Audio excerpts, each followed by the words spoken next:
Hey, all you cool cats and gamers! Welcome to No Category Left Behind, the GDQ hotfix show that showcases category extension speedruns.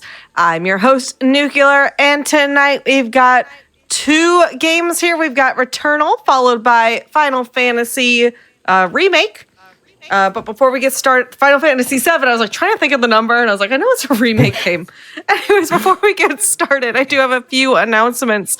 HGDQ 2023 online will be January 8th to the 15th. Head to gamesdonequick.com for more information. Game submissions are closed. Tweet at GamesDoneQuick to let us know what you're hoping to see on the schedule. Also, Fright Fatales is a one-day event on October 23rd to celebrate spooky season with dark, scary, and horror-themed speedruns from the Frame Fatales community. Use command Fright in Twitch chat to learn more about this one-off event. All right, I'm going to hand it over to Cave to explain what this category is and get the run going. Take it away. Hey everyone, I go by Cave, and today I'll be doing the secret ending speedrun of Returnal on PlayStation 5. With me, I have El Santiago and Lunar Hostility. If you guys just want to say what's up and introduce yourselves. I'm El Santiago, also another Returnal speedrunner who plays the categories and secret ending. Yeah, and I'm Lunar Hostility. I speedrun Returnal as well. My primary category is the tower, but I also do fresh file, which is a version of what Cave's going to be running here, which I'm sure we'll be talking about. Yeah, so we'll get more into the specifics, but the only thing to really note is that we're running on a file that's brand new, so we don't have any of the weapon traits unlocked. It's as if we had just bought the game and opened it up and started it up. So real quick, before we get into the run, I'm just going to go through my settings really quick. I remap my settings to have dash on left, L1, melee on R1, and consumable on up on the D-pad. This is for DMJs, which we'll talk about once we unlock the melee. In the gameplay settings, I have always sprint, I've been mini-map distance zoomed out. That just helps us find where we need to go quicker. And for video, under customized HUD, you can actually turn on cycle time. And we do this because we need it in order to verify runs. So with that, the run's going to start once I have access to move around. So, time will start in 3, 2, 1. So, this is Returnal. We start out, we crash the ship. We're going to go figure out where we are. And to begin with, our only real movement option is dashing. The beginning of Returnal is always the same on a fresh file. So we have those first 3 rooms, and here we pick up our weapon. We're going to only be picking up 4 weapons this run. And one thing to know is we do have a lot of changes in Returnal since I last ran it at the GDQ over winter. The first thing we have noticed is I didn't pick up health there. And the second you'll notice is we can't skip this cutscene. You can skip other cutscenes, but for whatever reason, this one no longer skippable. So we're going to watch this one out. But I'm really excited for this run because we do have a lot of changes, and we'll be going through those as we get to them.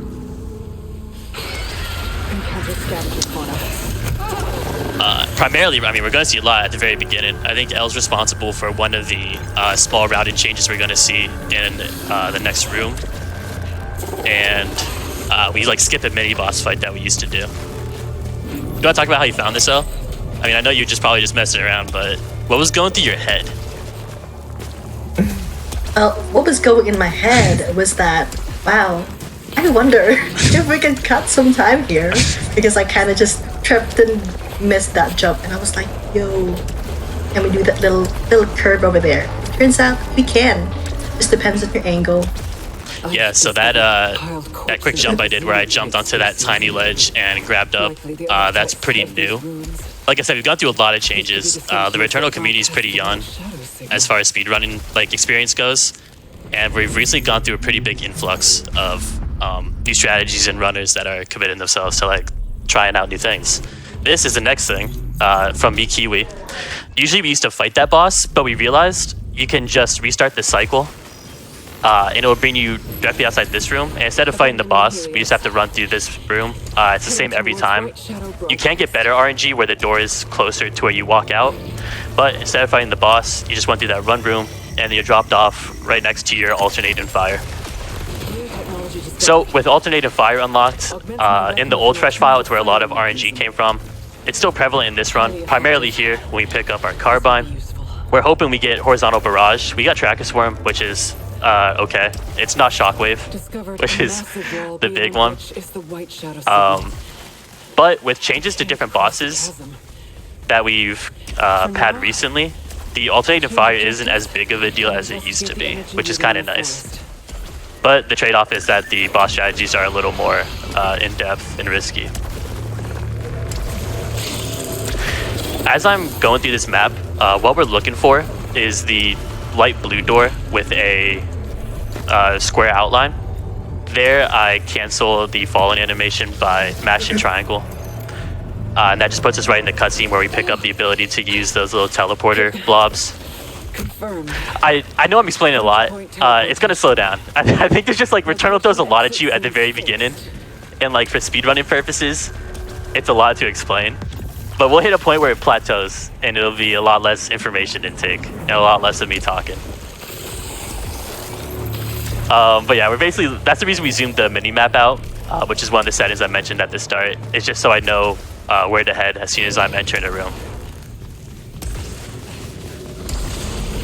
And it's always fun to look back at old VODs. In the earliest days of Fresh File, we used to actually go to that little station and buy health vials, and now we're doing strategies where we're not even scanning health at the beginning.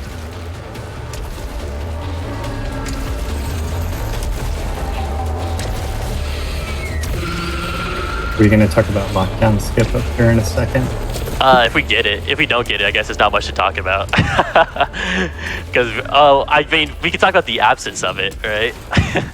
Yeah, I mean, it's a noticeable thing. Also, Cave just got to house here. This is a useful early pace check that we use often. Yeah, mine was decent. It was alright.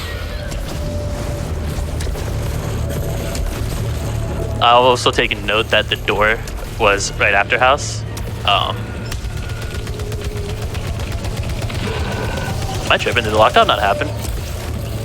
Yeah, you didn't get it, man. Oh, there it is. Okay, that's fine. I'm gonna take a hit here on purpose, and that's just so I can scan syphilum so I can actually get health. Definitely took the hit on purpose, by the way. Oh. That's where he spawned. Whoops. So previously we had you could call it I don't know if it's a glitch or what you necessarily call it, but previously we had a thing where when you would get in these lockdown rooms where there's a mini boss enemy that you have to kill in order to progress and would lock it down, that you could just continue to run at the door and it would kind of automatically open. Now it's way rarer for that to happen. It's not a consistent thing that you can get. Right, so the glitch no longer exists. So now it basically is up to chance where there's like a very specific room configuration where it happens. But with that, you might have saw me scan health. That's why we didn't scan at the start, is because we can scan it there while we're waiting for the door to unlock anyways. And you'll notice that we're moving a little different now. So if you want to go ahead and explain DMJs as well, Lunar, you can do that. Absolutely. DMJ is really key movement tech for us in Returnal. That stands for dash, melee, and jump. So it's L1, R1, X is how we remap it, like Cave was saying.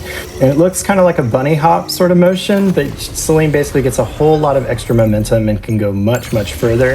This will also, it helps in all biomes, but in some of them even more than others, as you'll see later in the run.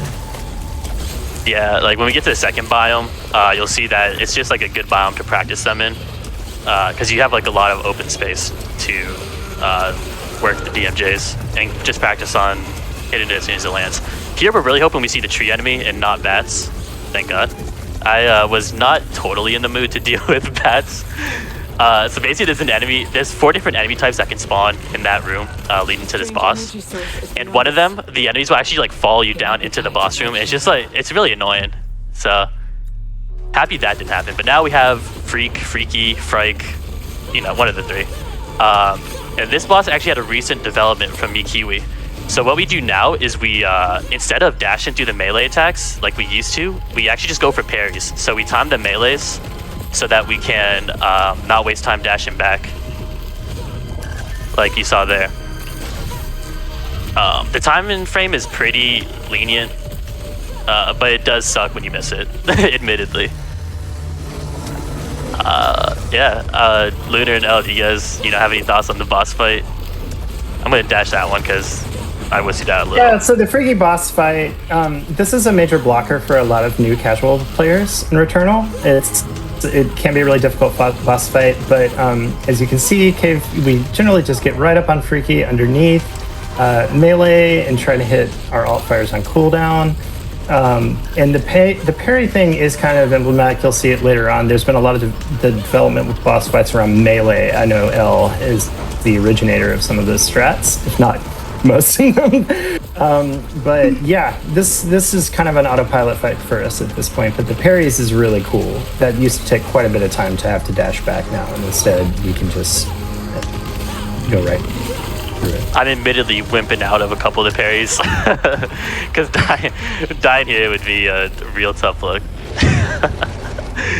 I showed a couple, so we're good.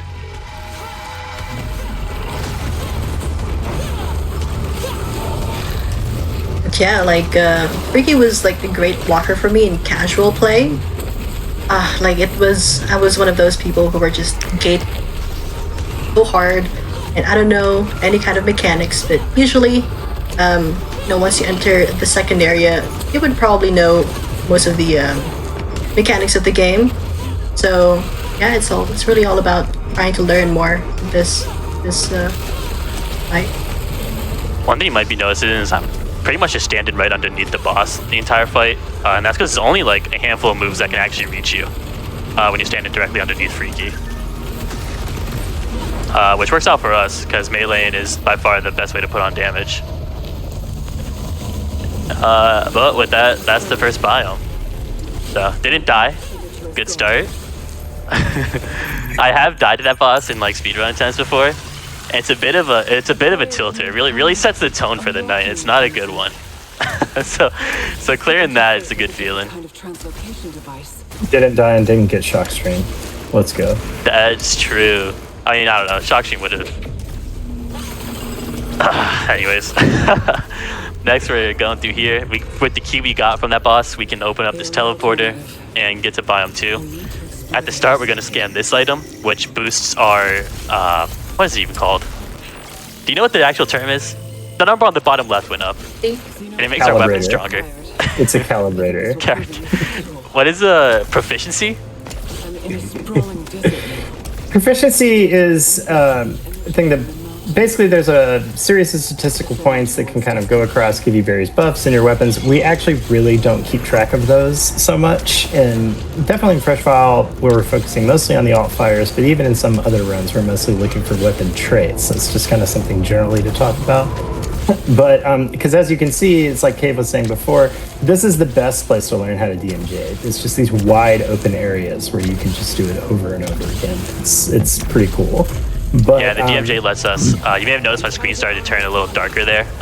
Basically, when you get like out of bounds, the game tries to ward you off from doing that by making you slow down and take damage. But when you're DMJing, we got Void Beam Ixion, by the way. That's tight. Also, L skip. If you shoot that enemy from all the way back there, it will give you the cutscene and teleport you closer. That's also a new find from after the last GDQ run. That's neat. We like saving time. We do enjoy saving time. It's a neat part of this whole speedrun thing. And the alt fire that Cave got just now is the optimal one for the upcoming boss. Void Beam. We very much like Void Beam. It starts to make quite a bit of difference in this fight. I actually don't know if I've gotten Void Beam since we've, I feel like I can't show off new Ixion strats with Void Beam. I don't know if I've ever gotten Void Beam since we've started doing melee Ixion. Is that a crazy thing to say? I genuinely don't. Void Beam is, so I mentioned it in the last run, but Void Beam is the best one for Ixion specifically, because there's a bit we'll see in the fight where you have to make Ixion reach a certain health, at which point he'll go through like a side scrolling type of interaction where you can't damage him. So the goal is you want to get through that first predetermined health bit as fast as you can. And Void Beam pretty much erases it immediately.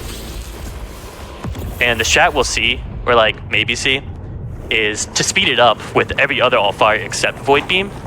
We actually started running up in melee in Ixion.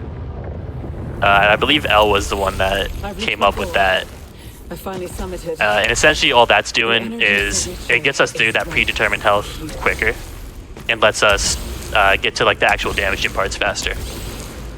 And in a related thing, we used to get adrenaline off of, which let us reload faster off some enemies right there, but we don't do that anymore because you lose it as soon as you get hit, and we just assume that we're going to get hit now. Yeah, you're gonna take hits when you're doing melee Ixion. It's pretty unavoidable. I guess it's technically avoidable, but like the patience and timing required for it, I'm not super interested in.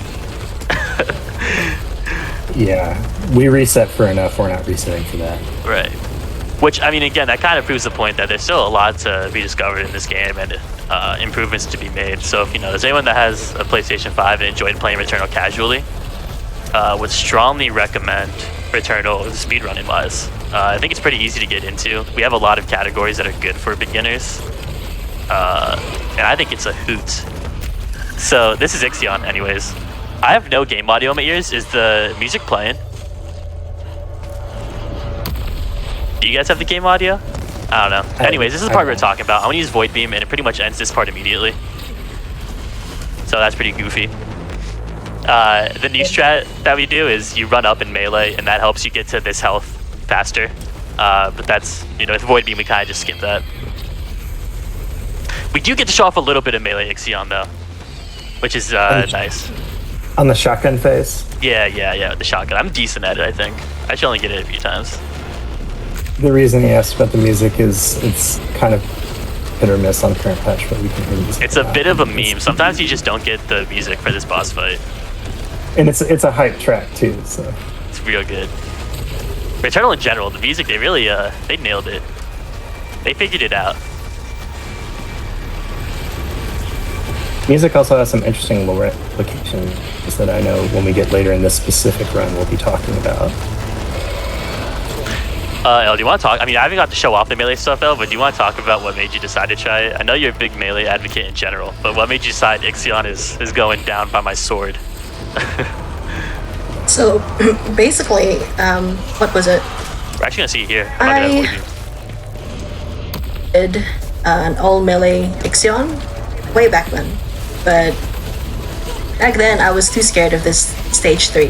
So I thought, since I'm speedrunning, might as well put it into good use, in the Returnal community, and I figured out that they're kind of just, he stays up there, and it's kind of great going toe to toe with him with the sword.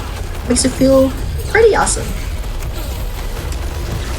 He's just hanging out. Us and Ixion just palling around a little. I feel like I did zero in explaining this boss fight. Oh no. It's fine. I got it anyways. So if you melee properly here, you can actually just dodge most of those attacks. Yeah, that's the shotgun phase we were referring to before. And you have to, anybody that wants to try that strategy, you need to kind of do it on his right side. If you do it on his left, it is not going to go like what just happened on Cave Screen. You end up just getting beat up a little bit. Which does tend to happen in Returnal, but And then Ixion in particular just deals quite a bit of damage. I don't actually know what splits are, but that felt fast. That felt like a fast Ixion. I think it's the Void Beam. The Void Beam is a little disgusting. Yeah, definitely the Void Beam. Yeah, so Void Beam is one of the alternate fires. I mentioned at the beginning that they don't matter as much. Clearly I was wrong. And I'd like to rescind that earlier statement. Test complete. With that, we finished Biome 2, and we're now heading to Biome 3, which is the last of the Act 1 biomes. You're going to hear me say Act 1, Act 2 biomes. Biomes are basically each stage, and acts are a group of stages. This Secret Ending run is the only category where you actually do Act 3. And Act 3 is more of a rehash of the other biomes. And again, we'll get more into that once we get there. The reason we haven't talked much about it is because the Secret Ending run is essentially the fresh file run up until Act 2. For now, we're just trying to beat the game as fast as possible. What we're going to do in this biome, however, is we're looking for a carbine real bad. And that's because the boss is much, much easier with the carbine. The gun we're carrying right now, the Hollow Seeker, is just dreadful against it.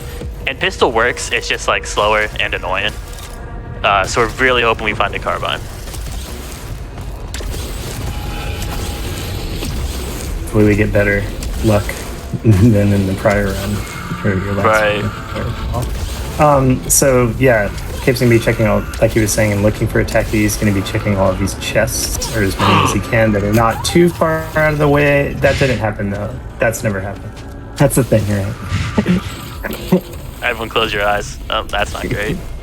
Alright, so off to a rocky start with the gun luck.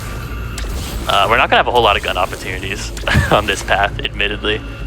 So, gonna need a little bit of good luck.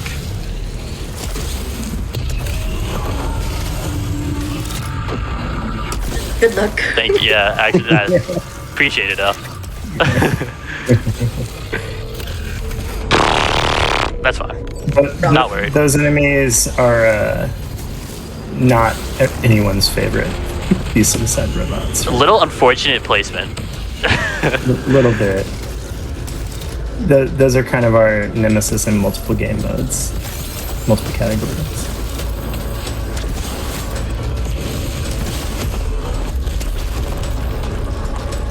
All right, really hoping for fast tower here. Not even for the fast part, but for the part where it gives you like a chest. We've only had one chest opportunity so far, which isn't super great.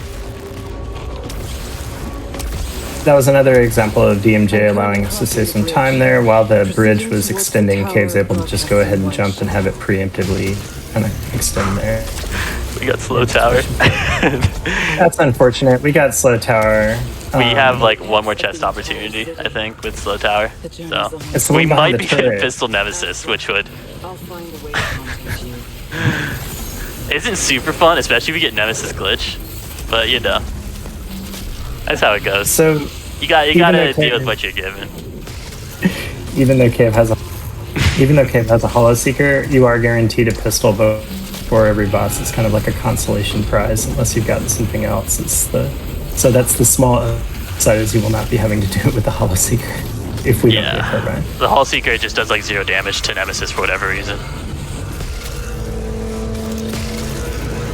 All right, moment of truth.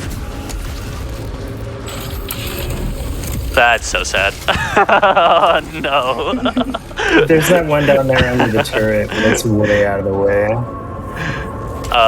right, well, pistol nemesis. I don't really do pistol nemesis anymore because it's I usually grind for world records, and you're not gonna get a world record with pistol. But you know what?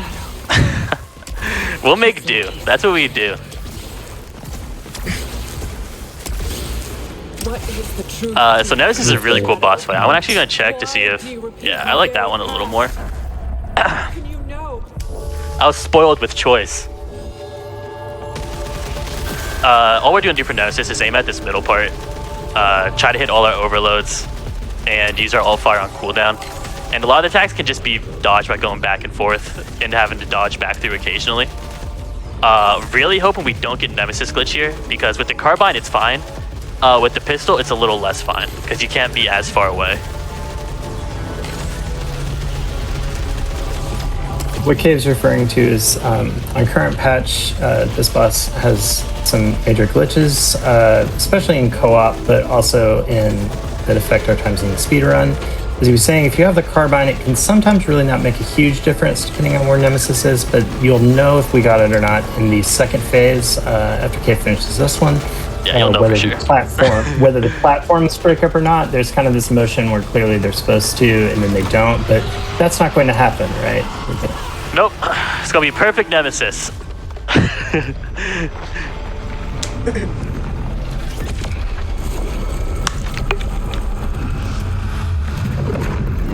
Oh, we're good. Let's go. Let's go. Run saved. Go. Basically, none of these platforms will move, and it just makes like this part of Nemesis just awful, to be honest. But we're good. The game's perfect. Everything's fine. Phase 2 is pretty similar to the last phase. We're just gonna be walking back and forth. Some of the attacks that come from like the big lasers above Nemesis are just like duplicated is the big difference, and also the platforms being divided up. So like halfway through this phase, Nemesis is going to teleport to another one.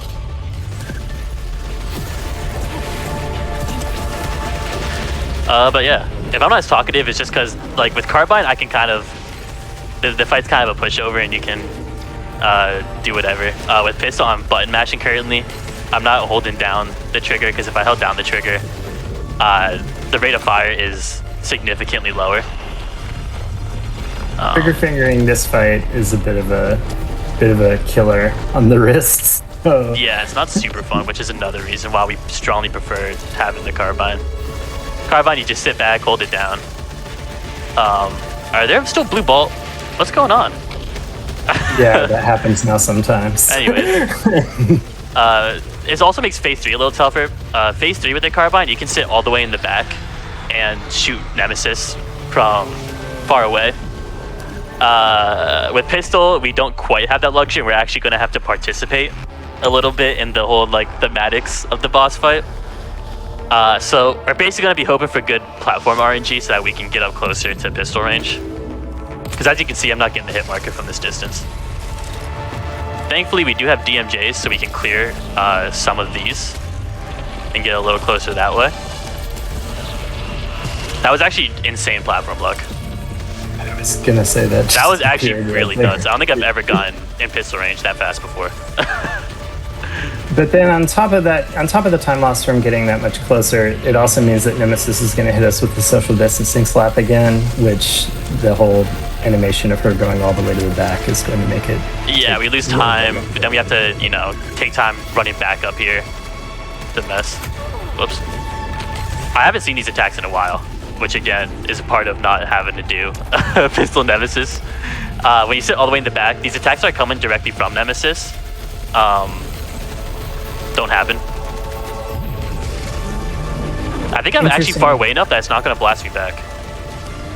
I think I found the sweet spot. That's kind of nice.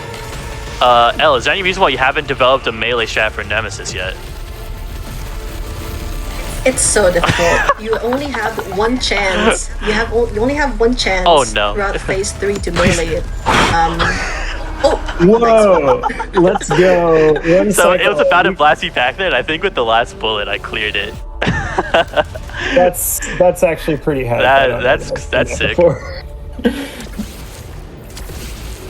Okay, and it's only like 25-40.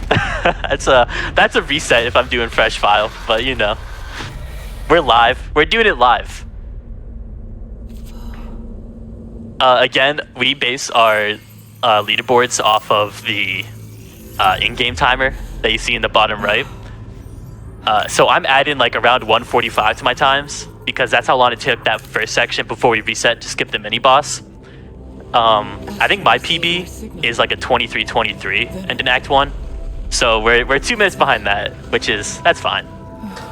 We're just palling around with the good old Returnal people. And then coming up in this biome, else got a lot of interesting information about it. We're going to start to come up on some of the story sequences that we did not have. It was not in the cave's previous run. This is where the fresh file and secret ending runs are going to start to diverge a little bit up here in a second. Right.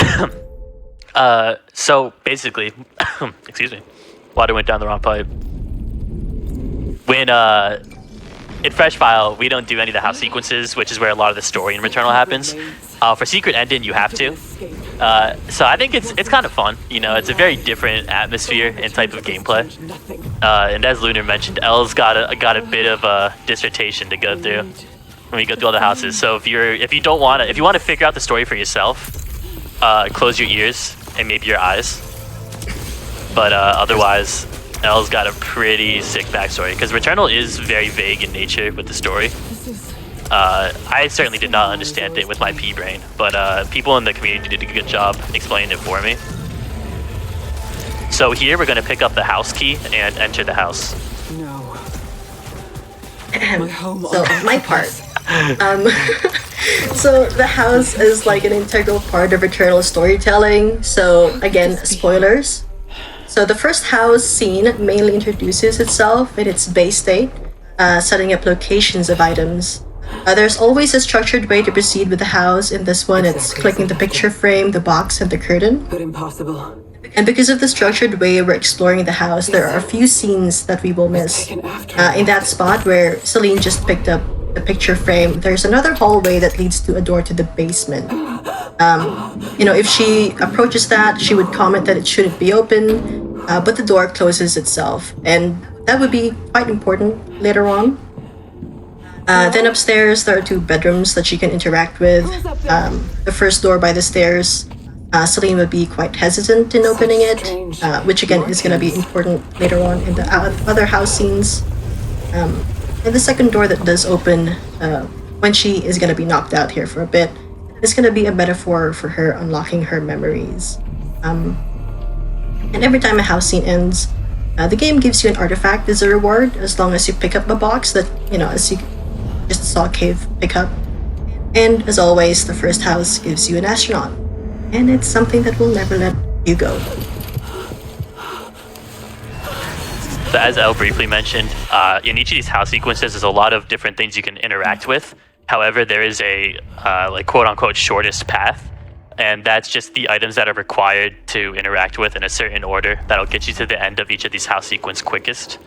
What is this meant to tell me? So that one is only 3, for example. Later on, there'll be some that there's a lot more interaction. But basically, we took time to just figure out what the shortest required path was in order to get through these as quick as possible.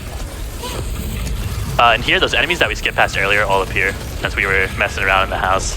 They weren't huge fans. And we're going to get the astronaut figurine.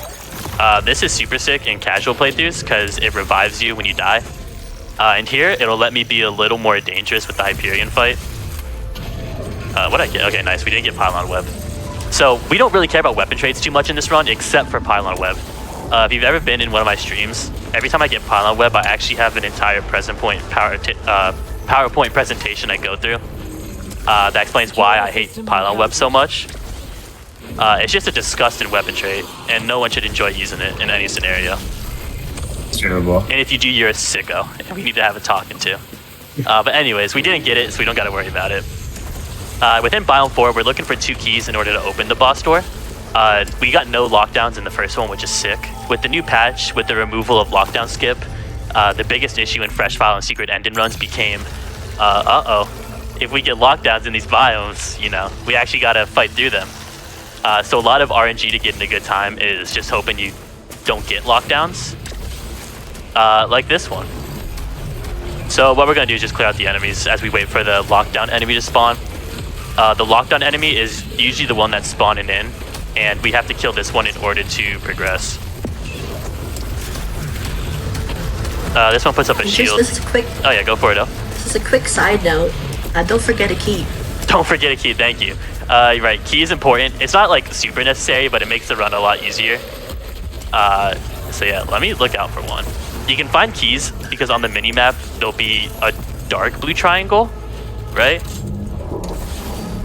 It's a dark blue triangle, it's not a light one, right? I'm sure it is. I believe so. Anyways, we're looking out for one of those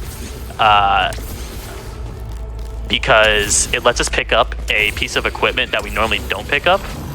But that piece of equipment lets us walk over like the red lava that you may have seen previously. And it just makes picking up some of the items in Act 3 that are required in order to get the secret ending a little easier. We refer to it as lava legs in the community. Right. Because they let you walk over the lava. Which is funny because she attaches them to her arms. Does she act? No, she doesn't. You're lying. No, She does, you'll see. It does. I don't think I've ever watched a cutscene. Are you for real? It's for real. How does that make any sense? Anyways, we got the second key. How does Returnal make any sense? And the boss we're coming up on has pretty incredible narrative and content to it. The sound, music design, everything like that. Cave, should we talk at all about kind of what's going on with Hyperion and the music since we're doing secret ending? Yeah. Go for it. So when you come up to this fight and you see it from the very beginning, if you look in the top right at Cave's objectives, it says to follow the music and then to make the music stop. This boss Hyperion plays an organ. It's pretty amazing looking, and the actual bullets that fly at Celine come out of the organ. But the song that he's playing is actually an interesting kind of remix version of the Blue Oyster Cult song "Don't Fear the Reaper," which we will learn later on. And the story has a major moment or piece in kind of explaining why Celine is here and what's going on with her. The song. Yeah, it's absolutely sick. Why are you playing it? I'm already messing up. Hyperion, we have new strats that I'm not super practicing, but I'm gonna go for it anyways. We melee Hyperion now. I mean, there's melee strats for all the phases. Unfortunately, I don't quite know how to do it for the second and third. I do know how to do it for the first one though. So this Raptor said that it reduces the boss fight by like a minute. Here you can see we've actually stun locked Hyperion and it's not sending any attacks at me, so I'm just kind of freely getting hits off. In phase 2, you can actually stop Hyperion from like returning back to the organ player. I don't know how to do that. I still need to practice it, so you won't be seeing that. You'll just be seeing me running for melee attacks. Yeah, and to be fair, it's only have been developed like a week ago, like fully, and even just the analysis of it is kind of crazy because it doesn't make sense. Because as you can see, Hyperion, it's the design of the boss is. The design of the boss is generally that when you go up to melee him, he's going to shoot those vines out like a cave right there. So it's kind of a pretty complex series of figuring out where you are, where he is relative to the organ, so on. And just to reiterate something that Cave said earlier, this speaks to how this is still a young speed game. It's still a growing community where we're finding new discoveries all the time in this and other runs. And so if you're looking for something to join up at and try and find new tech with and be a member of Returnal communities, we're definitely trying to find new stuff all the time, and we are. For sure. This boss fight used to just be sit back here and just sort of wait, which I'm going to do for the rest of this fight. I do have the astronaut, so I'm not super worried about getting hit, but I kind of want to save it for 5 on 5. That would make me feel better. Maybe we'll go for a few. We'll go for a couple melees. A couple melees never hurt anybody. This fight really is pretty incredible from an audio and video perspective. You really realize that when you see him going up so close to do the melees. Oh, we're fine. Still have 1 HP. Astronaut saved. Let's go. Yeah, besides that, there's not much to say. We don't have Raptor in here, so Raptor can't explain what made his sick mind decide to start meleeing Hyperion, but we're referring to shout out Saja Raptor. He's a member of our community that's very, very good. Did anyone see me dodge that orange thing by meleeing in midair? I'm a little sick. Nice melee cancel. Speaking of which, yeah, that's another thing that helps make some of these melee strats possible, like with parrying Freaky at the beginning, Rip the Astronaut, is that there are iframes associated with melee that we're just finding new applications for all the time. L's finding a lot of applications for them all the time, and we're just using them in our runs. Yeah, you may have noticed I've literally never mentioned me figuring anything out. It's not a good look. Anyways, that was Biome 4. Next we're going on to Biome 5, which is probably our last big hurdle on this run, besides RNG. But here is just a gauntlet of lockdowns, or possible lockdowns, and mini bosses that are difficult. Because here we have to find 3 keys in order to enter the boss room. I'm not going to use the same joke as last time. There's no boss in this biome. You're finding keys to unlock equipment. I'm also going to be looking out for regular keys so that we can get through this door that's on the top right, where we can get our lava arms, apparently. And then on top of that, whereas in the previous biome, if Cave had gotten 1 key, and like in order to progress after this one, you have to have all 3 keys in one go. You can't just pick up 1, die, come back and get the second one. So it really is kind of a 3 gauntlets situation in order to be able to continue to progress. Keys do disappear on death if you don't actually use them. I think we're getting no lockdowns here. Might have jinxed it. I didn't realize there's another room. Nope, didn't jinx anything. We're nuts. Alright, so we have our first of 2 mini bosses, and then the 3rd key's behind a challenge room. Each of these bosses have a malfunction, so this one has those purple gates we're seeing. Definitely one of the easier ones to deal with. The one that the mini boss in Biome 4 had was by far the worst, where it attacks us, or what is it? It counters on hit. Oh yeah, they had Hostile counter on hit means that, as the name implies, every time you hit an enemy, then they'll shoot a red bullet back. So Kay was very fortunate to have encountered that previously. And then there's another one that are these kind of clapping lasers, and we of course don't want him to get those either. The first Or the Hopefully no malfunction one. malfunction missiles. I was about to say Really, malfunction there's really missiles. only like 2 decent malfunctions to fight against. All the other ones are absolute pains. there's a lot more bad ones than good ones. Which, I mean, to be fair, in a game like Returnal, you usually hope that, you know, there aren't any quote-unquote good ones.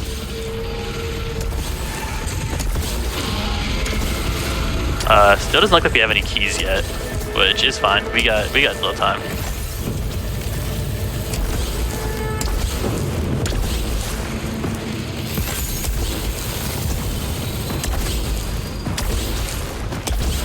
I think we just got no lockdown to Biome 5, by the way. Nope. Okay. That's my fault. That's on me. Jinxed it. You know, that's my bad. I do not enjoy these dogs. In the most recent patch, they added shields on them. Oh, and you should note, obviously, that's exactly why I wanted to let folks know. If you see us dashing through quite a few lasers and so on, there's a lot of iframes on the dash. Those dogs right there have purple lasers that you cannot dash through. So that's a hard lesson for many of us in our first casual playthroughs. Makes the fights much harder. Here we have our second mini boss. Raptor has recently told me that only 2 pylons give passive damage and that you don't do impact damage after the first 2, but I simply refuse to believe it. I don't know if it's a placebo effect or what, but it's not adding up to me that there's no impact damage, so I'm gonna keep shooting. I simply refuse to change my ways. Yeah, like it's less taxing as well to make sure that you have to count the pylons. It's much easier to just shoot and Right. I don't even think we talked about what this gun is. You shoot pylons into enemies and it does like passive damage over time. Oh, we got a key. Never punished. nice. And this one, unlike the first 2, is just going to be a pure combat shield. room. And That's this annoying. is very much like another thing that was added in current patch, the tower, where it's just a gauntlet of enemies and you have to defeat them as fast as possible. So we like that. Oh, there's a build. I was like, there's no way they just sent 3 of the dogs. Like, surely there's another enemy hanging around.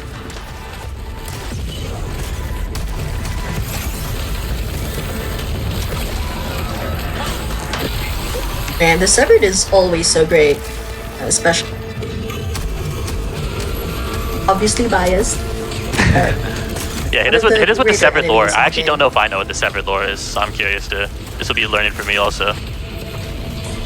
So basically, like Why would you won't jump up? know in the archives, but there were a bunch of aliens before that they call the sentients, and turns out there's something in the water, literally, that called the other sentients in there.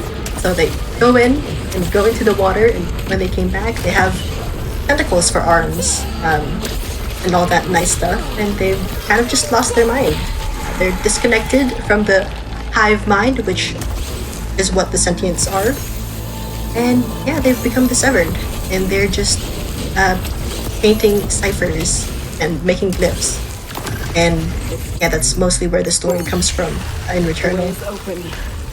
So with that, we've gotten all of our keys, including the one to get the lava arms. I just realized why I never see the cut. It's because we skipped the cutscene. Yeah, I refuse. I refuse to call them lava arms. Yeah, no, these clearly go on your legs. Anyways, with that, we can now walk on this red stuff, which is just nice. We'll see when we get into Act 3 while we do that. It just saves a lot of time. So whatever time we lose actually picking those up is 100% saved in Act 3. Another technology. And here we get water legs. I'd be much more comfortable believing that you'd get the ability to go underwater with something on your arms than your legs, and vice versa. This is the weird wild world of Returnal we're talking about. So now we're in Biome 6. Biome 6 is a lot of fun to DMJ through with these water physics. You can see we're covering a massive distance, and it's pretty floaty. The main thing we're looking out for is that enemy specifically shooting those specific red arrows. And that's because it'll give us a malfunction if we get hit by those. And there's two specific malfunctions we really don't want. And it's basically one that reduces or increases our melee cooldown and one that increases our dash cooldown. Because if we get either of those, we can no longer DMJ effectively, which is obviously how we're getting through all of these fastest. And those malfunction missiles, or downvote arrows, as Elle calls them, will just follow you to the end of the map. They'll chase you forever. They're very... here's the biggest skip. Normally you're meant to go down into this pit, fight a mini-boss. We don't. We just DMJ over the pit and pick up the upgrade. And this will let us see orbs that will generate platforms. Again, don't really need that one. But we do need all the other ones. So when we shoot them, they generate platforms that we can step on. And that is the final upgrade we'll be picking up in this run. Oops.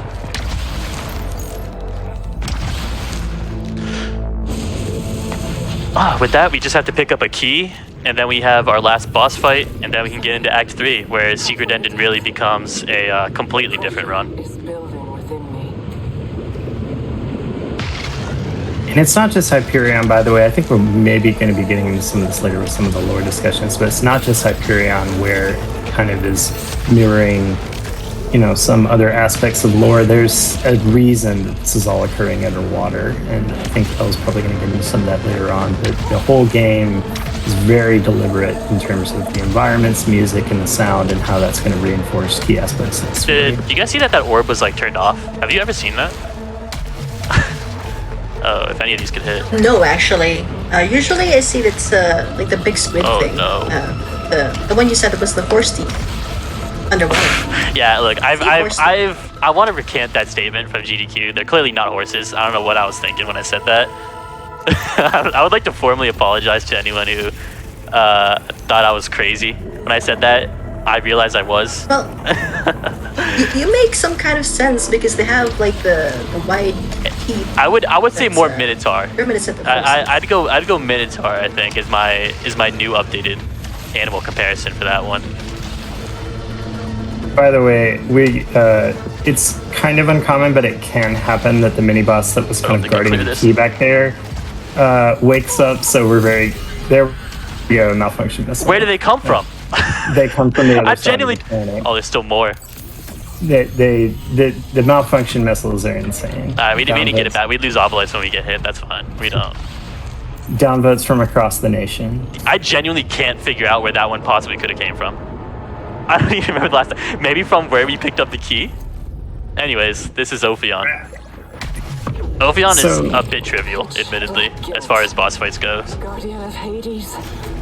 Do you cast So shadow? to beat Ophion, you have to shoot the orbs on the sides. Those are real weak points, and then we attach pylons to each of those. Damage over time. Obviously, this is why we favor the driver here in this format. This is the only fight where I'm willing to believe 2 is the max damage. And that's just because it makes the fight super convenient. We're also going to use all fire on cooldown just to get the extra damage in. Unless you just completely whiff, in which case you don't get the extra damage. And what's fun with Ophion is that in its phase 3, obviously we're not going to do photo mode because this is a speedrun, but like when you zoom in on Ophion stage 3 phase, you will find it's Celine there. That's her face. Or it could be Thea, who is her mother, because they kind of look very much the same. As mother-daughter pairs often do. Perfect copy. Alright, I'm gonna not risk it, I think. I'm gonna let it be. Ophion along with Nemesis. It's because Melee's sped up the run so much recently, we wish that we could melee I'm He's confident you asking can. I swear to God, I did the other day. yeah. Maybe it just happened to die when I went for the melee, but like, I'm almost positive I meleeed that specific little blob. I will Anyways, go now. that's so this is beating Returnal regularly. What is it? We're finishing up at like 48 minutes. It's gonna end up as, I think, which is solid. I think that's like second place. I think it's second place on our fresh file leaderboard. Yeah. Including the house sequence and getting the legs. It's actually a decent run if I'm not doing secret ending. So now that we finished Acts 1 and 2, we're gonna start going for that secret ending we mentioned. And to do that, we have to go through Act 3. Act 3 consists of finishing all the house sequences, looking for the Sunface fragments, and then defeating Ophion one last time. Destruction. So first, we're going to go ahead and rush back to the house about 4 times in a row to just quickly go through those house sequences. And we'll have Elle going more into the symbolism of all of it once we're in there. What I'm going to be doing is, as of recent, I had a 90% record in this game of 355 for about 8 months. It was the first sub 4. I was like, I'm done with the category, never have to go back. And within the last week and a half, 2 separate people have beaten it. So the community is still growing. We have people that are picking it up and tearing it up. But that category consists of just going through biomes 4 and 6. So we talked about house time, so that was like a 36 house, which is decent. But anyways, here's our second house. It's open. And speedrun dissertation percent. So the second house is all about Astra, which is the organization that Selene works for, who is responsible for setting up deep space scouting missions. And it also talks about the astronaut and our relentless pursuit in our demand for a glow-in-the-dark octoplushy. But that's something that you'll see after we go downstairs. Aside from the cryptic laptop shenanigans that Selene is gonna be ignoring here, as well as the astronaut that's gonna be knocking on our door, there's gonna be a letter that will replace the laptop here, and it's going to sow some doubt on whether Selene actually is an Astra Scout or not, because we will be seeing a rejection letter here. And since she's an Astra Scout, we are assuming that that letter is for her. And, you know, maybe she's kind of just hallucinating here that she is an astronaut sent here to investigate Atropos.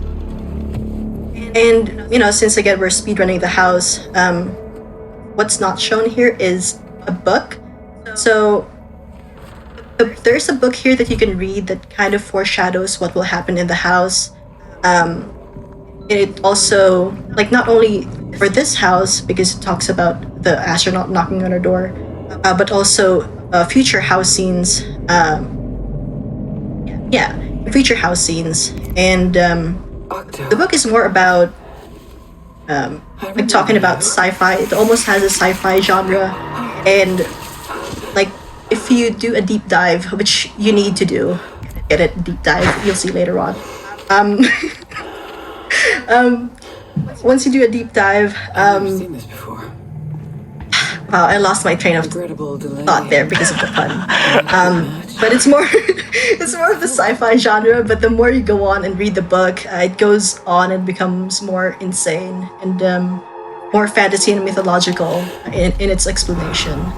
But yeah, it's mostly it for the second house. It's just, you know, is Selene really an astronaut or not? Is that rejection hitting deep enough that she wants to hallucinate that she's in this alien world? And then there's also, as you can see, there's objects there like the Octo, who we need a plushie of very If badly. anyone will commission Octo plushies, I know a lot of people that will pay generously. There's a lot of people who would pay for Octo plushies. There are but many Octo- people that would pay handsomely for an Octo plushie. But Octo, Not there, naming names, but there's 3 in this call. most assuredly, and several in chat, I know.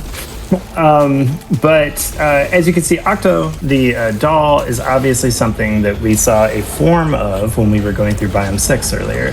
Those were those kind of tentacle octopuses that we saw down there, which speaks to something about the game being an extended metaphor for Celine's own experience. 39 house there, not bad. Well, I mean Not bad, bad. but you know. Go Could be get it worse. back. The fog. Okay, so the third house again is just like a bunch of foreshadowing for Act 2. So we already saw it. So the notes on the piano that she's playing right now, that's Hyperion. Celine reaching into the TV, that will be important in a bit after a few house scenes. And then after that, she's gonna be silencing Thea's call. No, she's gonna be silencing her mom permanently. And then we're gonna be watching some news. Kind of establish some information that I think I'm gonna be quiet about, that you can see. Like the astronaut. Not that you'll understand it much better. but We've skipped it's past there. most of the important story stuff, admittedly. Crew's tragic car accident occurred in the Okanagan Wenatchee nuclear landing. It is impossible to divorce the forest. Although authorities have Anyone in chat got any questions? Can we do a little Q&A? Is that what people do during hotfixes? Yeah, we can talk to chat. I know a lot of people have been really impressed about the whole melee thing, and just Yeah, it's absurd. absolutely, It really yeah. is. A lot of Psychopath. responses about how they're like, I just get absolutely destroyed. How is he just running up there and meleeing? Yeah, it's all I play anymore. It's a curse, really. of humankind's place on Earth. You're welcome. Yeah, there will be a lot of time as we're going through like the Sunface fragments where people have questions, like they can definitely ask, and because we still Act 3 has a lot of RNG associated with it, specifically once we're done with the house stuff. So once we get there, we'll have a lot of downtime as far as needing conversation. This part also always freaked me out. It still does. Yeah. Somebody in chat also asked if you'll be doing a tower run. No, we will not be doing a tower It's run. you. But if you're a fan of Tower Sisyphus, which is a new mode added in most recent patch, we do have leaderboards for various tower categories and speedrunning those, and they're a lot of fun. I would strongly recommend. I think it's a real good change from like going for the point system to instead trying to just get through each room as fast as possible. And it really doesn't require a lot of technique, honestly.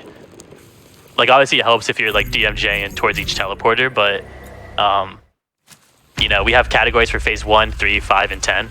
Currently we have no runs in 10. I think there's like 1 and 5.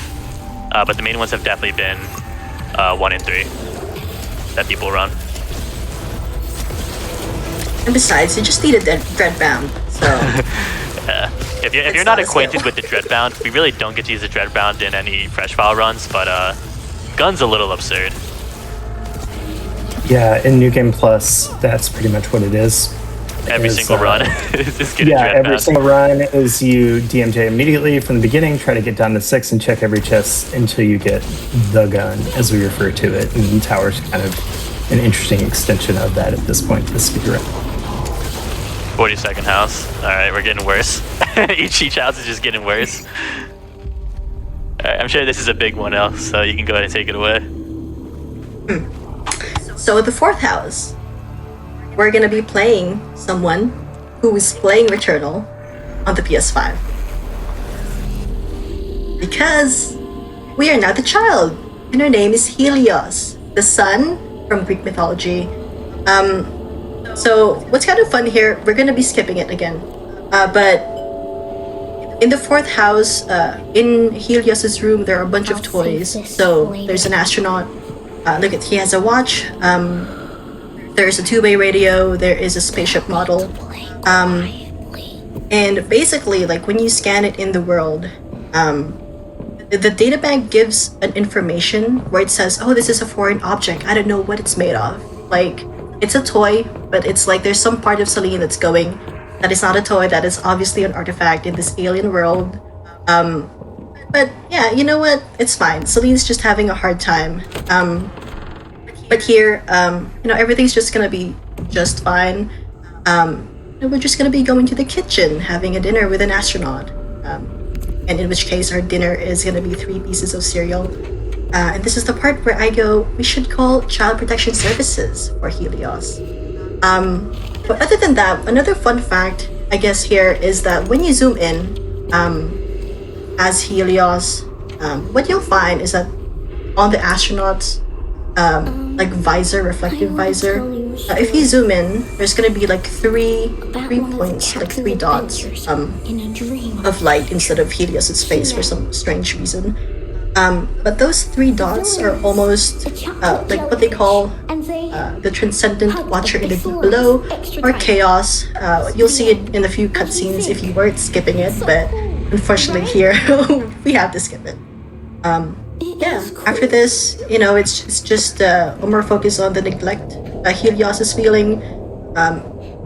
We missed it, but in the phone there that we skipped, Celine would say that she's not gonna be coming home, sweetheart, and you're on your own. Your food is gonna be in the bottom of the refrigerator, and you have to heat it up for like 8 minutes and 36 seconds, and that's a very important number throughout the house.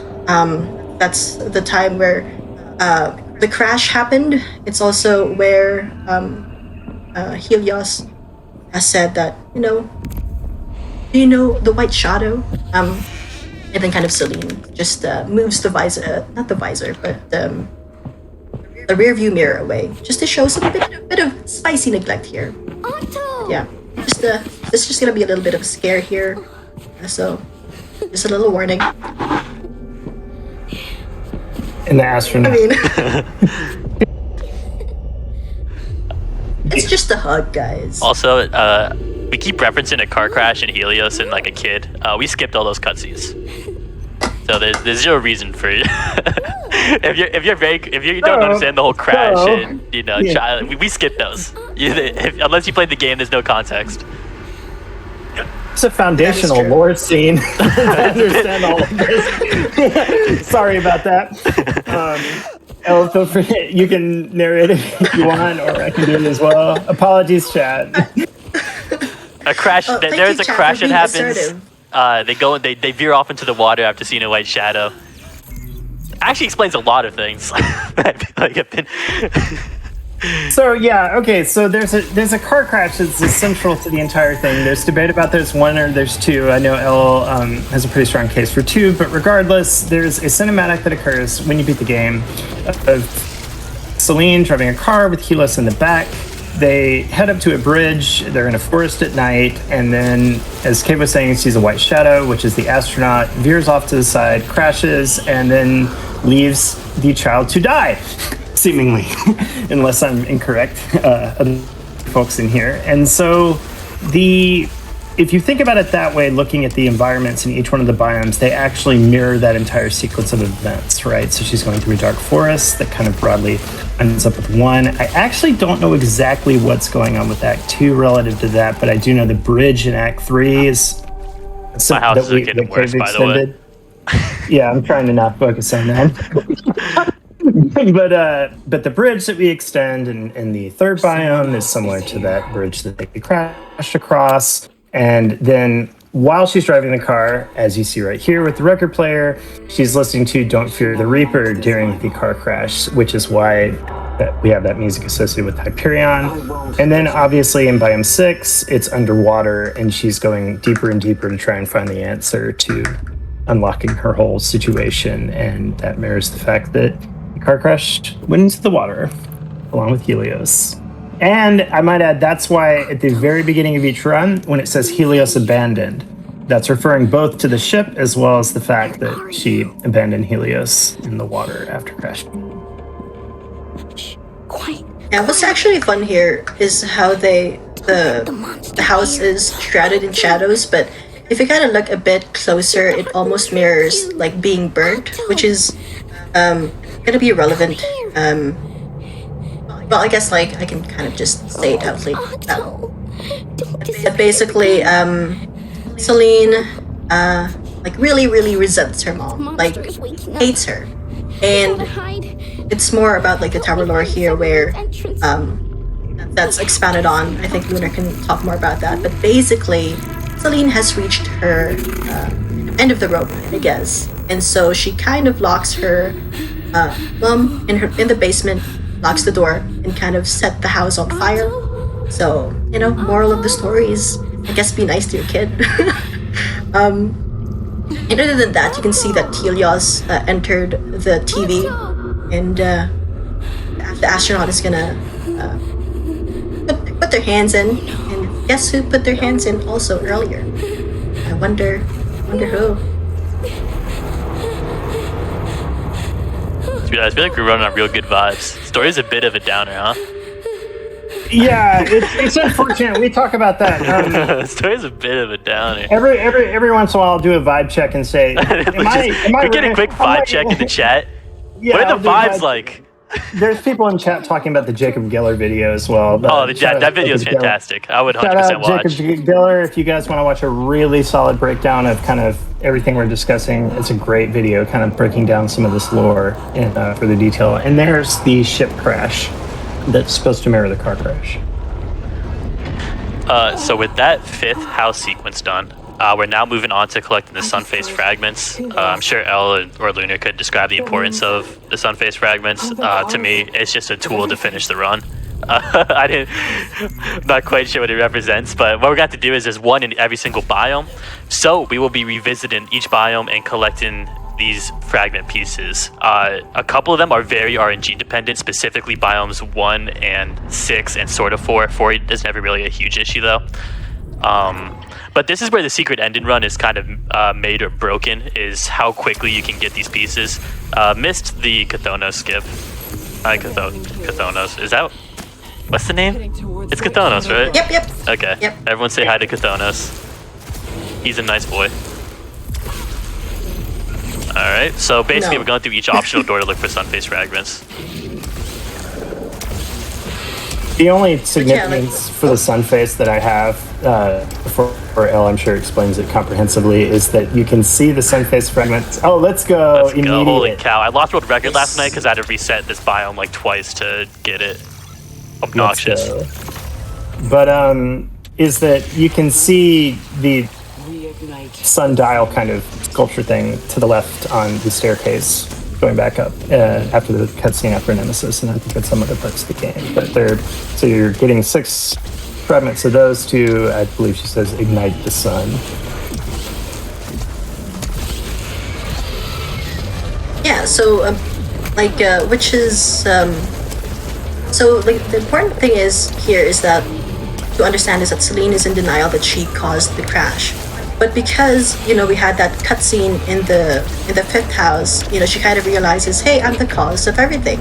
So now she's kind of picking up the pieces, the sun face, so almost like Celine, not Celine, but the sun, so the sun, Helios, is kind of in other biomes.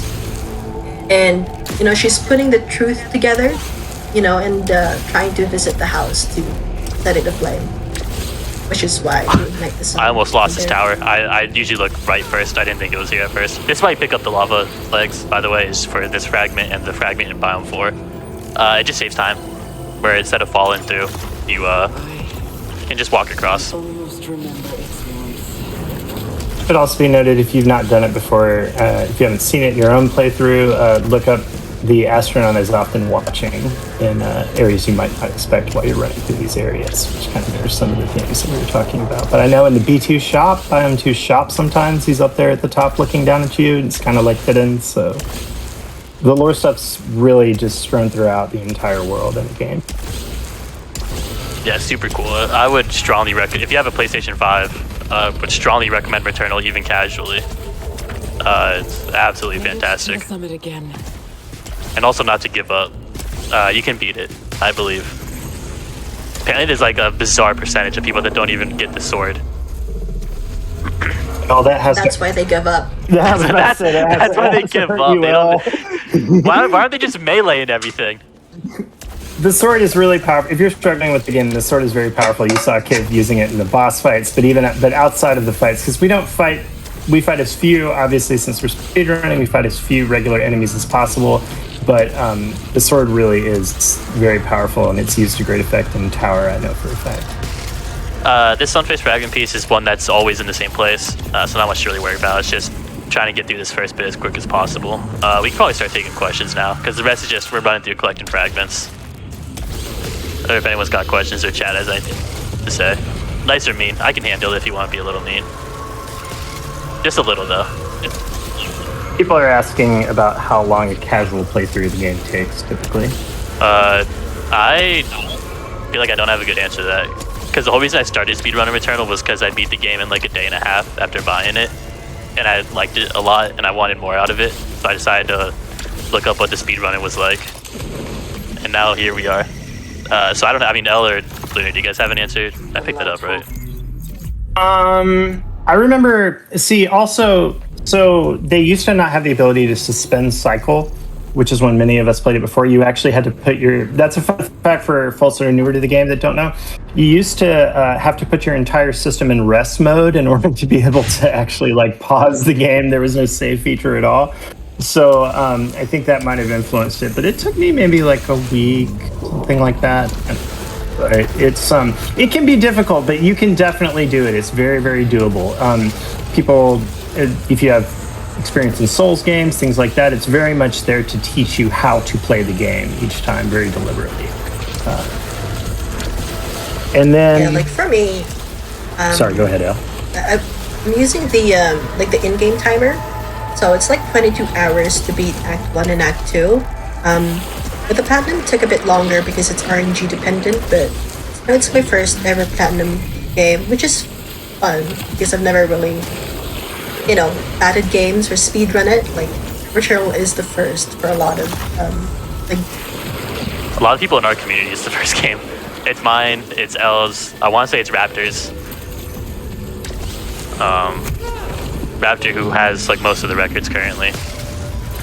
Although Mikibi's been on a bit of a tear, he's been taking a lot of them back. Oh yeah, no, it's 6 out of 9 now, huh? We have a question asking, what's your favorite pizza? Oh, pepperoni. It's pretty basic. I could go for a good meat lovers or like a good like white sauce with like the white sauce and chicken. How about you get Elle or Luna? You guys got strong pizza opinions? I'm not gonna be sorry about this, but I really love pineapple stop. and ham. Oh, I thought you were gonna say pineapple. Not just pineapple. I'd rather it has to have ham in it, otherwise it's disgusting. Oh, you need pineapple and ham. Yeah. Oh, okay. I'm sure there's gonna be some very opinionated people on that one. I'm basic. I eat pepperoni. Yeah, pepperoni is a good go-to. There are people asking what your rank is in the tower cave. Not high. I had one like back when it was like in the first week. I don't think I've done it since they updated it where like you're guaranteed the hostile encounter on hit. Let it be known, I say this a lot, I'm not good at Returnal. I'm good at speedrunning it. If I try to do the daily challenges, it doesn't go well. I'm not good at killing enemies. I'm good at using like the very specific strats to do it. Okay, here's the last piece that can be a bit of a pain to find. So this is where a lot of the runs, like good runs, die. I believe. Yeah, surely. I mean, the RNG's been going so well so far, besides Biome 3. You keep jinxing it. Nah. We're fine. Oh, there it is. Ignore the fall, did that on purpose.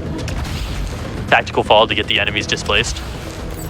But since we're getting the 6th one now, and we are talking about lore stuff, we are talking about the tower a little bit. Tower does have some really interesting lore extensions that kind of build on a lot of the other stuff. Similar to the house in the main campaign, in the tower, there's a hospital, and you have to, kind of similar to what Cave's doing, you have to repeatedly beat the tower to a certain point and pick up, what are they? Oh, they're flowers? Did it say they're orchids? I can't remember. They're flowers. Yeah, poppies. There you go. Yeah. You have to create a vase of poppies. It's similar kind of gameplay loop as to what Cave's doing right now with the fragments. But that's where we learn a bit more about Celine's, shall we say, issues with her mother, which I believe Elle outlined earlier. Issues. Don't you guys have good tower rankings? One of you two? I think Elle, you have a pretty decent one, right? Yeah. Before the patch, I was like global number 5. I'm holding on to old glories. as you should. Yeah, it was like 16 hours divided into 3 streams. It was like 400 million or something. Insane. It was so rough. But then they introduced the patch, so I'm only like, I think 77, so 101 million. Nice. It was, Also, this is our final house, if whatever the story relevant stuff is. Oh, and we're going in the basement. Elle, do you want to talk about Yeah, what the happened in the basement here? It's not. Yeah, that relates to the tower lore. This is not good. I feel like we're making light of like very traumatic events. I don't know. I don't know what are we supposed to do. What are we supposed to do? The Our game hands are that we love tied. This is what very happened. dark. Would you look at this? Seriously though, this is where Celine's mother was in a wheelchair in the basement, and Celine just decided to set the house on fire with her in it. So there you go. I said it. That's actual facts. Why did you Sorry. Yeah. You have to apologize. That's what the story is. Luna's apologize on behalf of anyone who's had similar experiences. If there's any arsonists who have put their poor mother in the basement, turn away. Non shout outs. Non shout outs. No shout outs to those people. No shout outs. You guys need help. Yeah. And to answer your earlier question, I was 12 in Tower on first patch, and I think I'm still top 20 on current. But fortunately, despite frustrations with the patch, you are all welcome to speedrun it. It is a lot of fun. I feel like I had to turn that into another ad for the Tower run because it is. Where's It's Epigon? pretty I challenge intense. Epigon to a Tower speedrun. Yeah, shout out to Epigon. The Epigon might person- beat my butt in Tower points, but if the you're out there, absolute- Epigon, I want to see how fast you can be. Epigon is the absolute god He's of cracked. the Tower, both on the first and second patch. It's pretty incredible stuff. Yeah, like 800 million before the patch purge is It's a little absurd. bananas. It was like almost 2,000 air melees, and I'm like, I'm good. That's I'm great. not good. Yeah, I'm the air persistent. melee nonsense, that's insane. of the deep? That's commitment. Yeah, I'm gonna go so- ahead and look for guns. Nice. Yeah, hopefully we get a driver, right? Okay, we're good. Nice. Driver off rip. Yeah, there we go. Alrighty. Nice. Driver off rip for the Now people. we can just rush through this and fight Ophion, and then we get a different. It's a slightly different ending as far as where we end the run. Which, if you're planning on running Returnal, we every now and then I do get submissions where people are using the original ending and not the secret ending, and I just message them. I let them know like, hey, like there's like a pretty easy like 10-second time save if you just go and get the secret ending. And he'll get that by, we have the car keys now. And there's a car right there. Obviously, it's the car crash. Open the car, and then that ends it. So,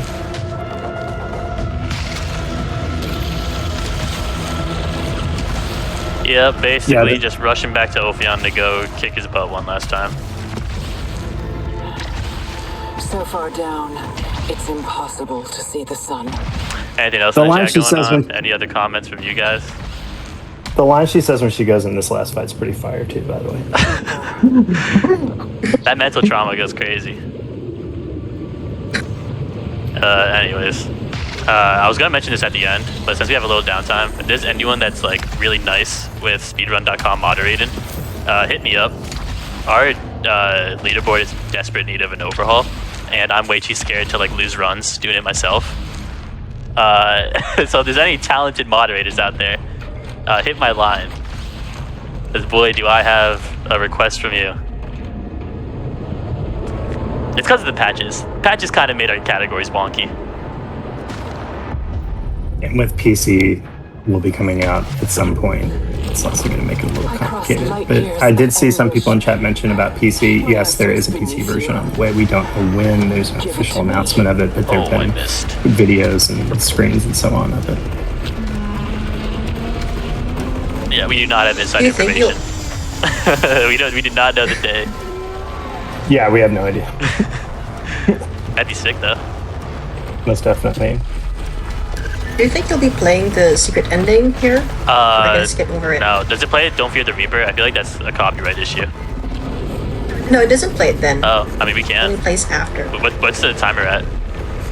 I know there's extreme delay, but oh no. We have time. It's no. we're at like 116 right now. Oh, okay. Oh wow. Wait, this is my record. Wait, this is gonna record. That's funny. It's because we didn't reset in Act 3. Like I said, Act 3 is a bit of a pain. We had a kind of nuts Act 3 RNG-wise. What is the... Do you know off the top of your head what the record is for this It's a category? 119 in-game time. So if the RTA right now is 116, this is gonna crush it.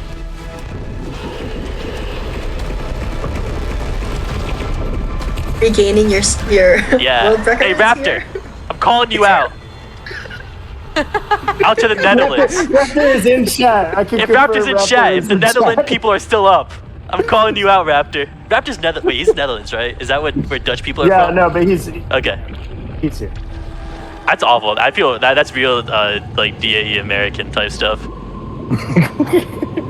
I'm calling you out, Raptor. What's the new Mikiwi literally just had a strategy for the fall here. What is it? He like hugs the wall and dashes off of like one of these pylons or something. He like dashes off of that. Ash melee. I don't know. I gotta look at the bot again. Some But yeah, that's some secret end of return. galaxy Time. My bad. Got so excited. There's so much going on right there. My head's a mess. Are we able to see what the in-game time is here at the end? Because now No, because I have to add up like does it got say in it. the ship? Is the ship just in-game time, Elle? Do you know? Yeah. Yep. Okay. Does it count the cutscene? Should I skip the cutscene right now to fit to like? I don't know. All right, we're You skipping the skip it cutscene. if you People can want. watch. Look, find it online. Yeah, we had like a 1:17:52 Oh, on our record, yeah. timer. Yeah, that's a for sure record. So we should be good. Yeah. Shout Oh, out to I don't like that says 119. How did that happen? What? Okay. Surely something went wrong there. But yeah, that's Returnal's secret ending. But I think Returnal is a great game in general. If you own a PS5 and haven't played it, you should. If you have played Returnal, I don't strongly, do what you want, but I think the speedrunning is great. We have a lot of categories that are on the shorter side that you can run that I think are good, like introductions to Returnal speedrunning. We also have Tower, that's been mentioned, that I think is a lot of fun. I think is still being explored for strategies. And yeah, if you like this, this is all I do on stream. The same general demeanor. So if you like that, you can watch that. Lunar and you guys can, say your thank yous and shout outs and hype ups. Better. Oh, yeah. I guess I'm gonna go first. Brain was gone there. But yeah, shout outs to, new strats and for Cave using the new melee strats as well, and just the general speedrunning community just being super supportive of each other and sharing all the strats and not hoarding all of said strats and just sharing it again. I think I've said share too many times. Yeah, I don't really know how usually the shout outs go. But shout out to my community, shout out to people in chat. Have a good time. Yeah, I think everyone shouted out everyone at this point. But still, shout out to Raptor, McKiwi, Larry the Pagan, lots of Frosty for the Frosty skip. Thank you. Zen for It was Zen not skip. shown. Thank you. Yeah, that was not shown. Frosty skip. Zenskip, no show. Yeah, absolutely. But everyone who's put in tons of work to make these runs what they are, and we really appreciate you watching and would love to have you join our community. And again, if anyone can either make an Octo plushie or help me with our speedrun leaderboards, contact me immediately. Two very great requests there. Thank you all so much for coming on and showcasing this. This was an awesome run. Also, congrats on what appears to be new world record on this category. Probably. I'm sure we'll have to. I'll figure it out. It should be, but I don't want to say I for sure if imagine. you have to go back in time and, But anyways, it was a phenomenal run, regardless. Chat, we're going to take a quick little break here, but when we return, we'll have some more No Category Left Behind with Final Fantasy VII Remake. Stay tuned. Hey, all you cool cats and gamers! Welcome back to No Category Left Behind, the GDQ hotfix show that showcases category extension speedruns. I'm your host, Nuclear, and I've got with me Awkwards to showcase Final Fantasy VII Remake, Before we get into that, though, just a couple announcements here. If you want to follow what GDQ does and what they're up to, use command links in Twitch chat to see all things GDQ. Also, a reminder that your subs, Prime Gaming subs, gift subs, and bits cheered on GDQ Twitch channel help support Games Done Quick, both with hotfix and with AGDQ 2023 costs. So please consider subscribing if you enjoy the daily GDQ content. And with that, I'll go ahead and pass things over to Awkwards to let us know what we will be seeing today. Take it away. What's up, GDQ? How you guys doing? I go by the name of Awkwards. I rap for a living and recently found out that I could speedrun video games during the pandemic. Today, we are taking you through Final Fantasy VII Remake DLC called Intermission with the classic character Yuffie. I'm accompanied by my esteemed colleague, the world record holder and mastermind of this category, VXC. Tell him what's up. Hi, I'm there, VXC, also known as Violacore or Violax, as Nukes calls me. I've run all the categories for Yuffie on the leaderboard, yeah. Not just here for commentary, he's also here for my emotional support because this game is heavy RNG, heavy memes, and they will be plentiful today. But I'm ready to get into it, man. Let's push through. Today's motto is embrace the memes. Let's go. Ready in 3, 2, 1, go. Let's get it. All right.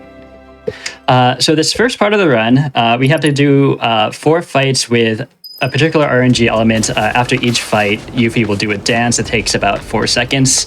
We're going to try our best to get the skip, but it's we have to worry about ATB, positioning, what kind of aggro each of the enemies have, and yeah, that's this dance right there. Ideally, we get the skip, but if even if we do everything correctly, sometimes the game just says no, you're dancing anyway. Double just dance. Like that. Let's go. Yeah,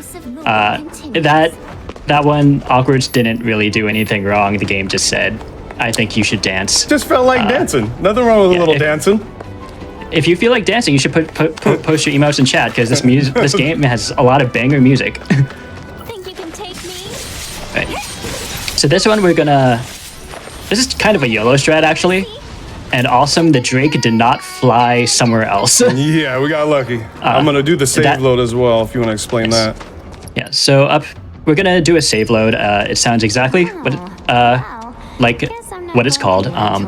Once the shuriken hits that switch up there in the top right, it'll start the elevator. So once we can do the save and reload, and the elevator platform will be automatically be lowered to the bottom.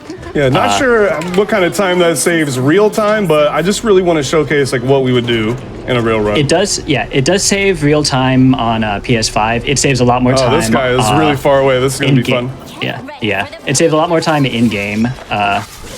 Since we are running on PC here, very far away on the wall. No. That is really bad RNG. Unfortunate. Very unfortunate. It's fine though. Yeah. No dance though, so let's take that. Yeah, so one of the main things about this run, guys, it's very based on RNG, and we really want the enemies to spawn as close to each other as possible so we can kill them fast. But as you can see, sometimes they just want to spawn on the wall and extremely far away. So remember, guys, embrace the memes. Embrace the memes. So this upcoming fight... We did all we could. Oh. So this upcoming fight is 2 Wayward Wolves. And Final Fantasy VII Remake borrows something from Final Fantasy 13 called the stagger system, where when an enemy is staggered, they take increased damage, and they also don't really do anything, so you can just beat up on them really fast. This is one of the things I'm most scared of about this run today. Yeah. You guys heard the movie Teen Wolf? These are the meme wolves. Yeah.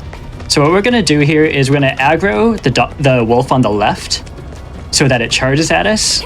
We're going to stand next to the other wolf, and then we're going to perfect guard its attack. Oh boy, we got memed pretty badly. Hey, still got it. We got one of them at least.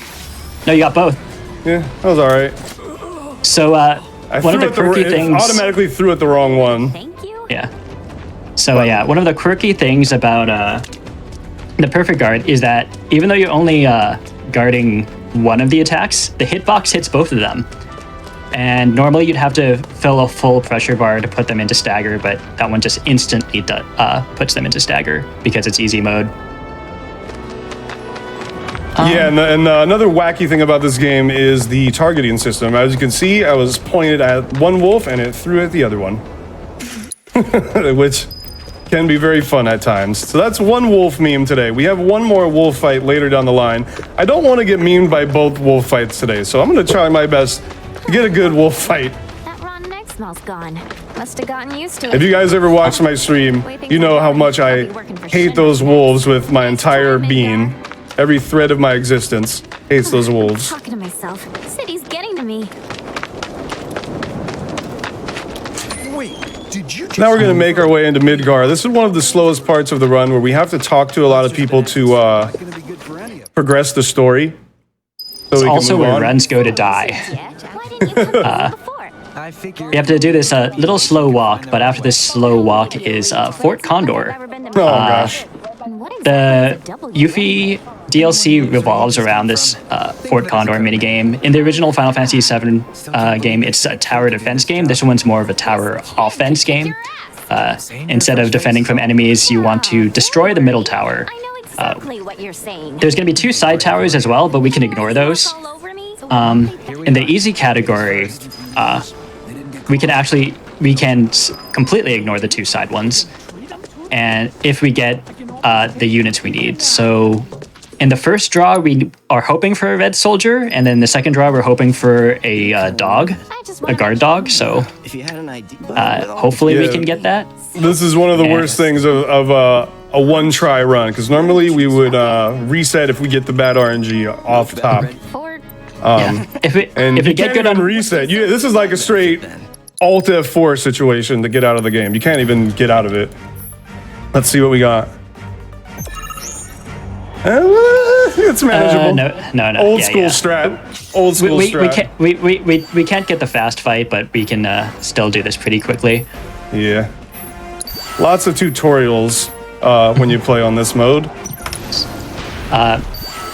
So the board we start off with has we have the ability to cast fire as well as cure. So we mostly want to keep the dog alive. The dog is the unit that moves the fastest as well as does the most damage. Yeah, the dog does the most damage to the towers as well.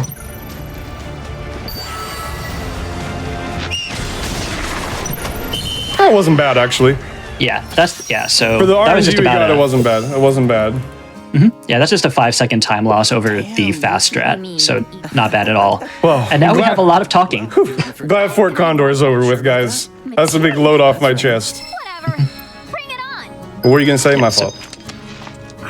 So Fort Condor is the last major reset point if you're grinding runs because of that RNG, especially for the new game categories. In the new game plus categories, it's free, like completely free.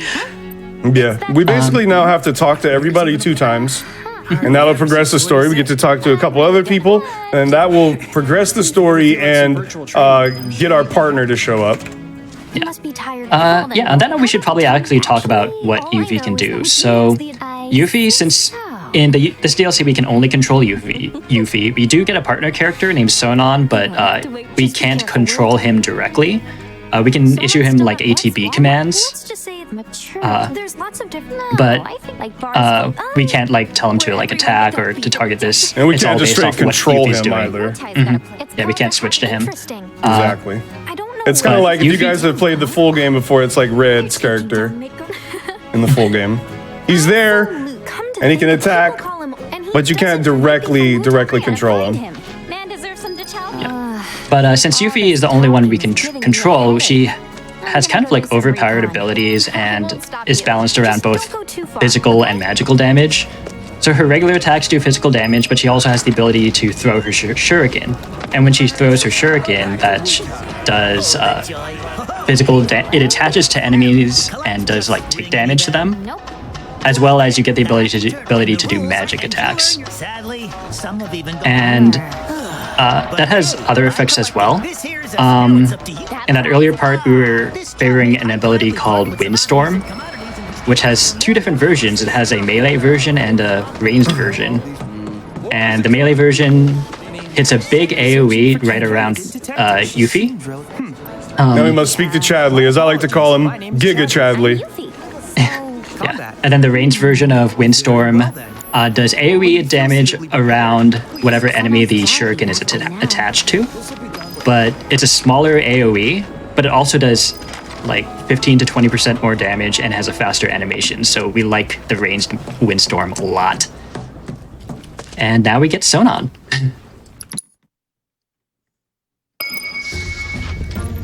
A little bit more walking, folks, and then it's going to be all action, fast-paced action for the rest of the run. You just got to get a little bit of talking and progression out of the way. And we're going to be coming up on our first menu, which thankfully there's only 2 menus in the game. When I first started running this game, you had the menu 5 times, and if you're not so fast with inputs, especially me being the only runner who runs on mouse and keyboard of this game, menuing can be a little tricky because we have to be all over the keyboard, man. Like the down arrows, the mouse wheel, mouse clicking, F1, F4. It's a lot of random buttons that I have to reach to very fast. So I was very thankful when we got down to 2 menus instead of 5. It literally saved me minutes.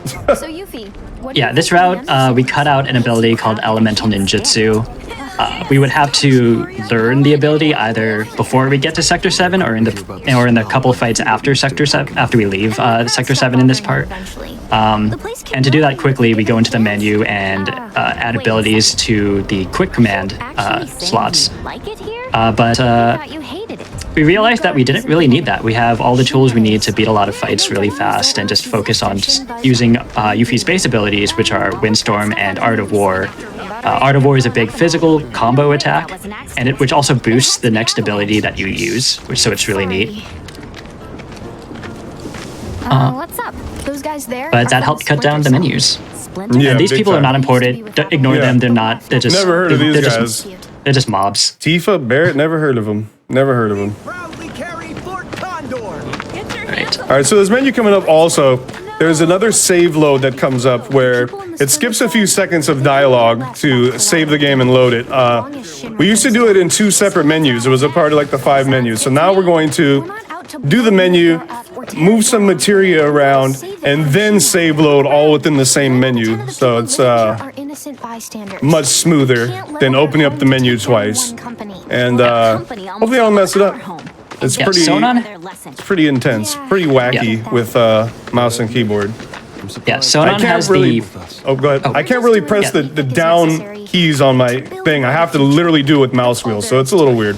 Let's see what happens. So Sonon has the first strike materia, which gives you an ATB boost at the start of every battle. So we want that on Yuffie because she's going to be doing all the work. But we also give Sonon the synergy materia and link that with lightning materia. You'll see this a little bit in this fight. Pretty good menu. Yeah. Not bad for a mouse and keyboard guy. Yeah, Awkward's just going to windstorm these guys a couple times and they're going to go down. But hopefully, synergy, this is a pretty memey fight at times. So let's see how it goes. Yeah. For what I understand, synergy didn't work quite properly in the original Final Fantasy VII Remake, but they fixed it for the integrate version, so now it's kind of busted. Yeah, that was great. Perfect fight. Awesome.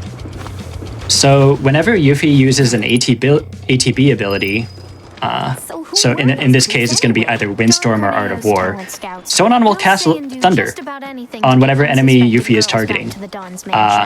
That Thundercast does not cost ATB, and it doesn't cost MP. Sonon will just do it. So it's great. It's busted. Yeah. And the other attacks we do is called the Deadly Dodge, where you'll see it kind of do like a spin attack, and then there's spamming the throw and retrieve the shuriken is also a very big factor, especially in the late game.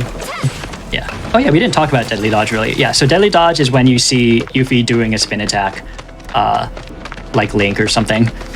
So that's a cool move. It has a gathering effect, so it's a really good crowd control tool. Yeah. You get ATB for every enemy you hit as well. Deadly Dodge. So Deadly Dodge is an ability that comes with one of the materia that Yuffie starts with. but it also has a secondary effect of it has a ranged version as well. So if you throw the shuriken and do the deadly dodge inputs, the shuriken will move around in a circle of wherever Yuffie is when she uses that ability, and if you run away from it, the shuriken will still be spinning there. So we actually used that in the second Gorger fight at the start, or in the first Gorger fight at the start. Always reminds me of Steve Harrington from Stranger Things. Oh yeah, this music is a bop as well, so feel free to enjoy it. Yeah, I always envision like breakdancers breakdancing to this. This is a perfect breakdancing song. As we make our way to the factory that has tons of memes waiting for us.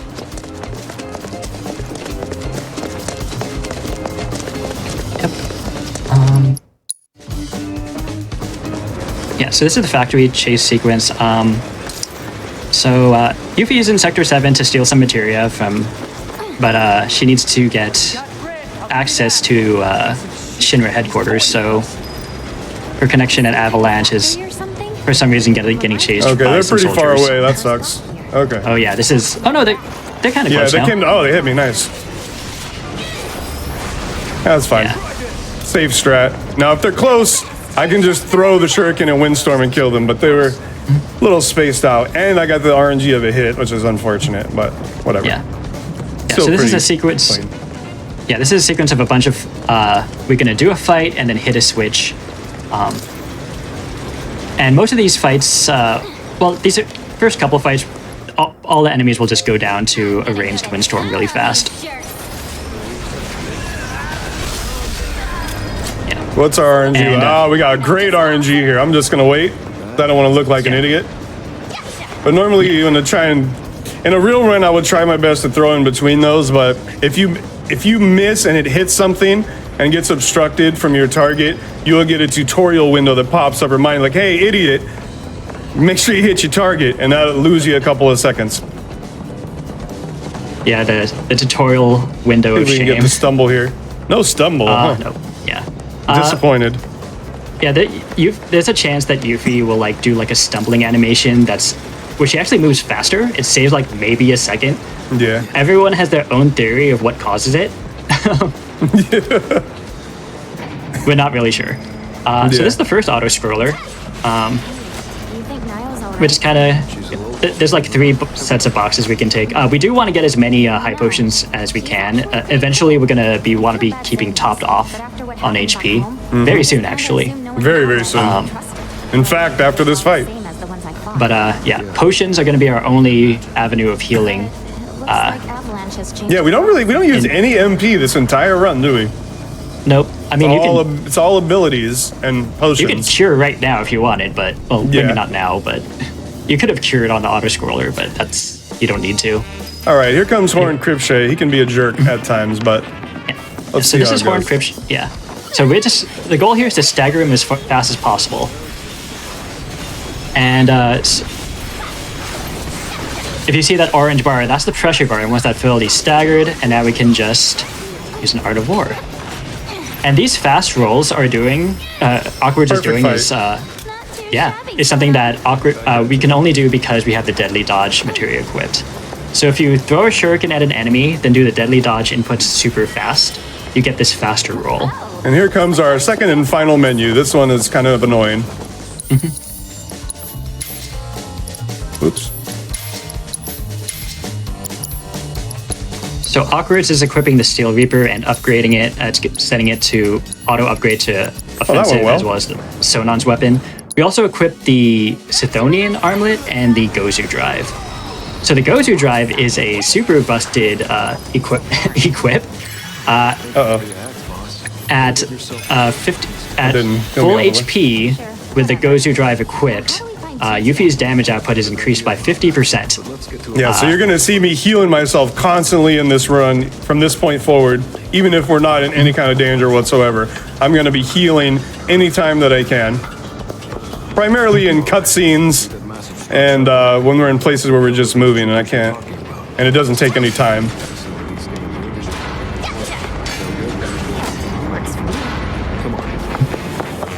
All right. So now we have the climbing section of the game. There's a couple of them, actually. And we comes also our good have old the friend. Wrathhound. The Wrathhound is a tank. So once again, we just want to stagger it as fast as possible, fill that pressure bar up. Once it's staggered, we can finally actually do damage. If you see that 160%, that's the multiplier. Pretty good fight. All right, guys, remember those wolves that we had in the beginning of the game? Well, this is our second and final wolf fight, man. I really don't want to go 0-2 against wolves today. So I'm going to do my best to kill these wolves in an orderly fashion. That throw that Awkward's just did through the little hole in the gate saves like 2 seconds. It feels good when you get it, and then it feels really awful when you don't. All right, wolves, be nice. Just leave us alone, will ya? We're trying. Ah, come on. That's unfortunate. Big wolf memes. Extremely huge wolf memes. Let's go. Well, Can't fault him for trying. wolves ain't gonna let me live today, chat. Oh well. About what you said earlier. Which was... About Avalanche. How it's We live to fight another day, folks. So one more tech that we should mention since we're coming up on the Leprechaun is the ninjutsu cancel. Awkward's used it on the Wrathhound as well as on the Horned Cripshay. So her magic attacks, after she throws a shuriken and does an attack, we call it ninjutsu. And if you press guard, usually about when the kanji, when she does a magic attack, that is a character of kanji that appears. If you press guard when that appears, it cancels the animation of what Yuffie is doing. So you can go from, you can do like strings of like 1, 2, 1, 2, 1, 2 instead of a string of 1, 2, 3. This is our Or boy you can just- Leprechaun. I know. Yeah. He's a giant Or you can ostrich, folks. Very quiet. As quiet as a mouse. Yeah. So Leprechaun has a really big arena, including a very long There we path go, here, to a of course. ladder we have to get to. Yeah. So we want to stagger it, and then we're gonna throw it and roll away. And Sonon's gonna do all the work. He might. I might kill him right here. Yeah. Most of the work. So Sonon's AI works in a couple of ways. If you're with Sonon, there's an oops. There's that tutorial. The button to interact with this thing happens to be the same button that throws the shuriken. So sometimes that can happen and be weird. Sorry. But yeah, so Sonon's AI. Well, first there's an option called synergizing. So when you see like the blue fire around the menu in the bottom left, that's when they're synergized, and that kind of links up what Sonon and Yuffie do. So if you're attacking an enemy, Sonon will also attack an enemy. If you're doing ninjutsu attacks on an enemy, Sonon will also do those magic attacks.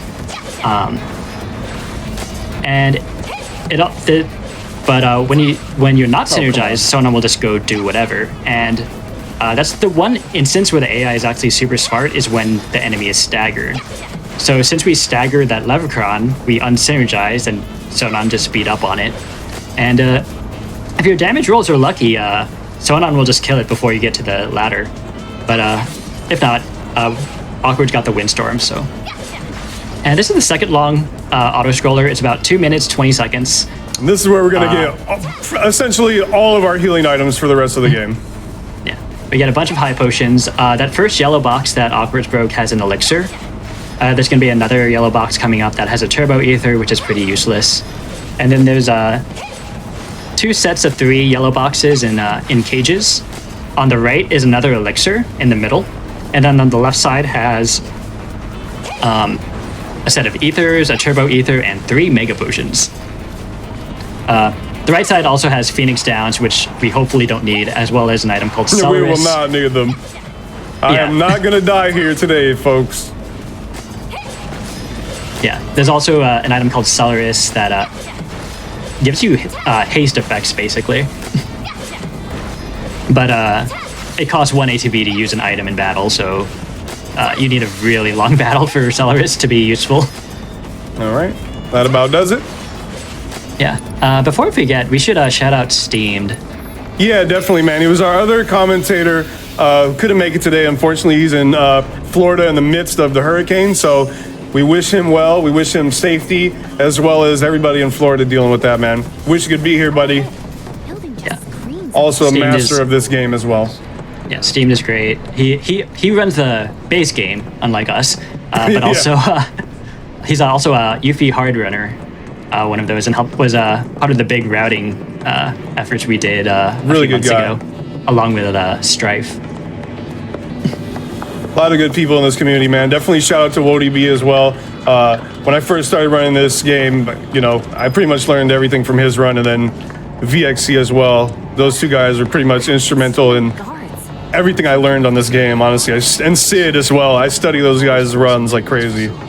Yeah, the 7 Remake Discord community, the 7 Remake speedrun community, I'm sorry, it's really Yeah, it's cool. very Everyone's cool. great. Very cool. Everyone's friendly and willing to help. And we're gonna make our way to like the main boss of the first chapter. It's a giant centipede. Any centipede enjoyers in chat? We're gonna try not to get any drone memes here. That centipede enjoyers seem very specific. So this is Gigantipede. The first thing we want to do is we actually want to pressure it as fast as possible. Couldn't they have made it less gross? Yeah. So once it's pressured, we can just beat up on it. We'll do as much damage as we can, but it has a damage gate at 50% HP, and then we can just do nothing. Yep. Now we wait because we can't do any more damage to him in this phase. Otherwise, it will stagger him, and he'll just sit there forever, and we'll just lose an immense amount of time. So literally, just want to wait. And as you can see, Yuffie has broken out of her incognito outfit to something that is a little more recognizable to Final Fantasy fans. Oh, running away, are we? Right. So we just wait. Yeah. Isn't this what is it? Scaffolding? Is that the word? Isn't it great? You what? Super nice. The walls we're staring at. Never mind. So yeah, the Gigantipede shows up on this wall, and the next thing he's going to do is he's going to send out a bunch of drones.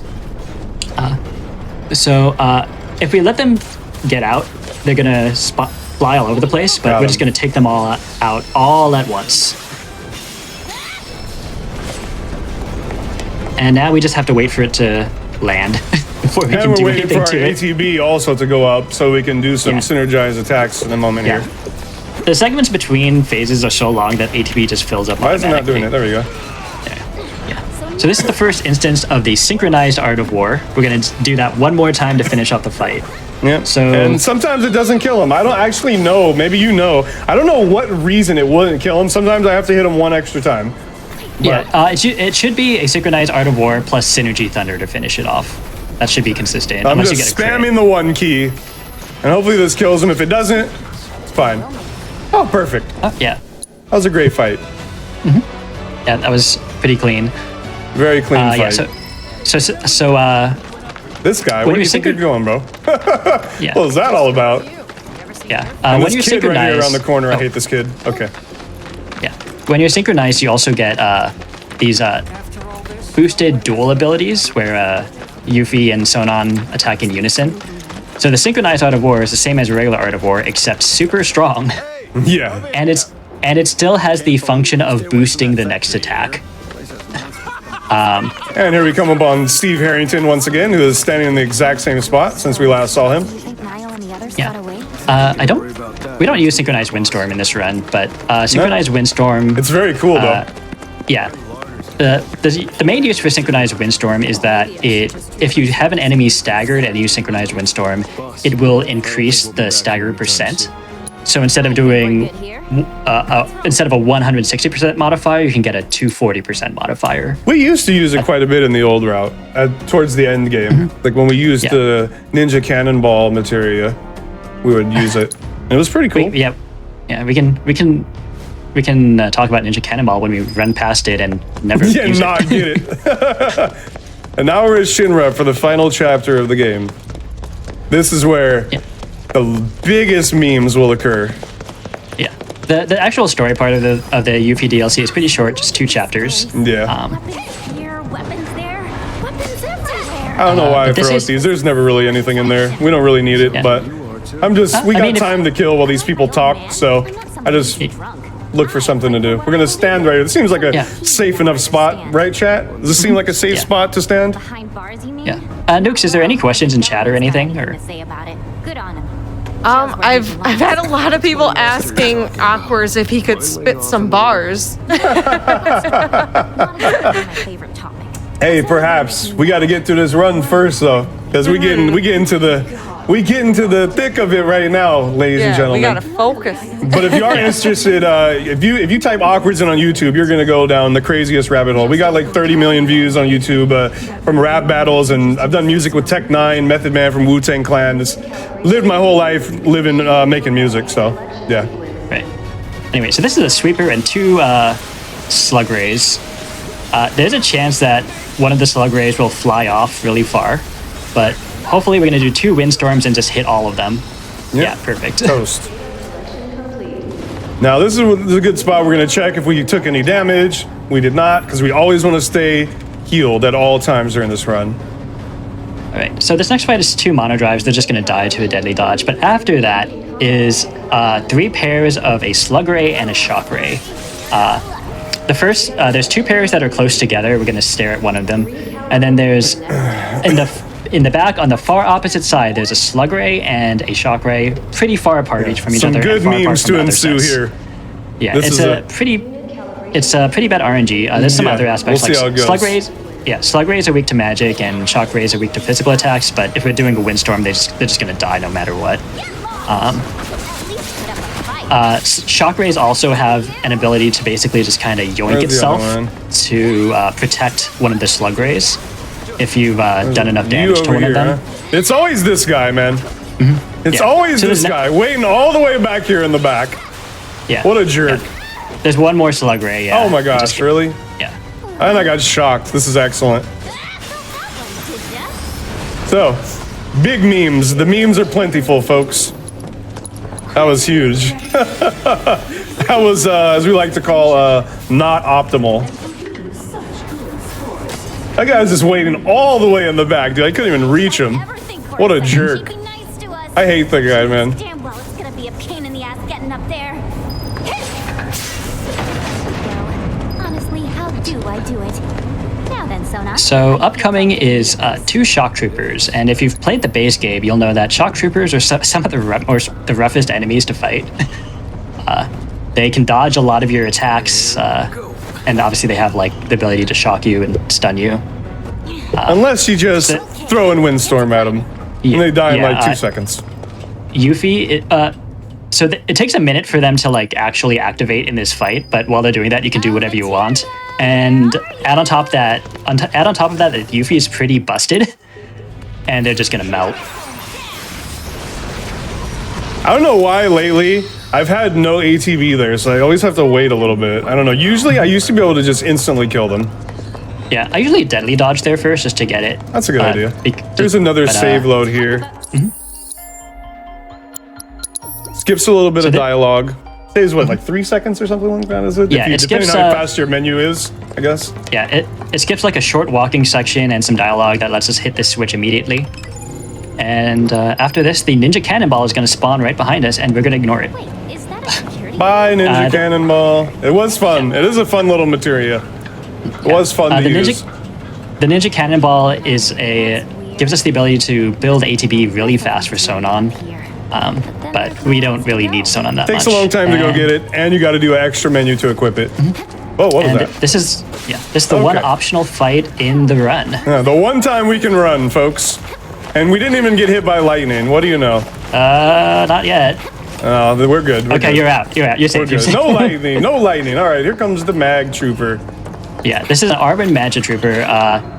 He's very fun. You can't use magic on it because it's a Magic Trooper. At 50% HP, he will eject. Apparently, in the original version of Remake, you can just destroy them. But perfect in fight. Intergrade, you actually have to wait for them to eject now. But yeah, so it does a couple attacks, but we just.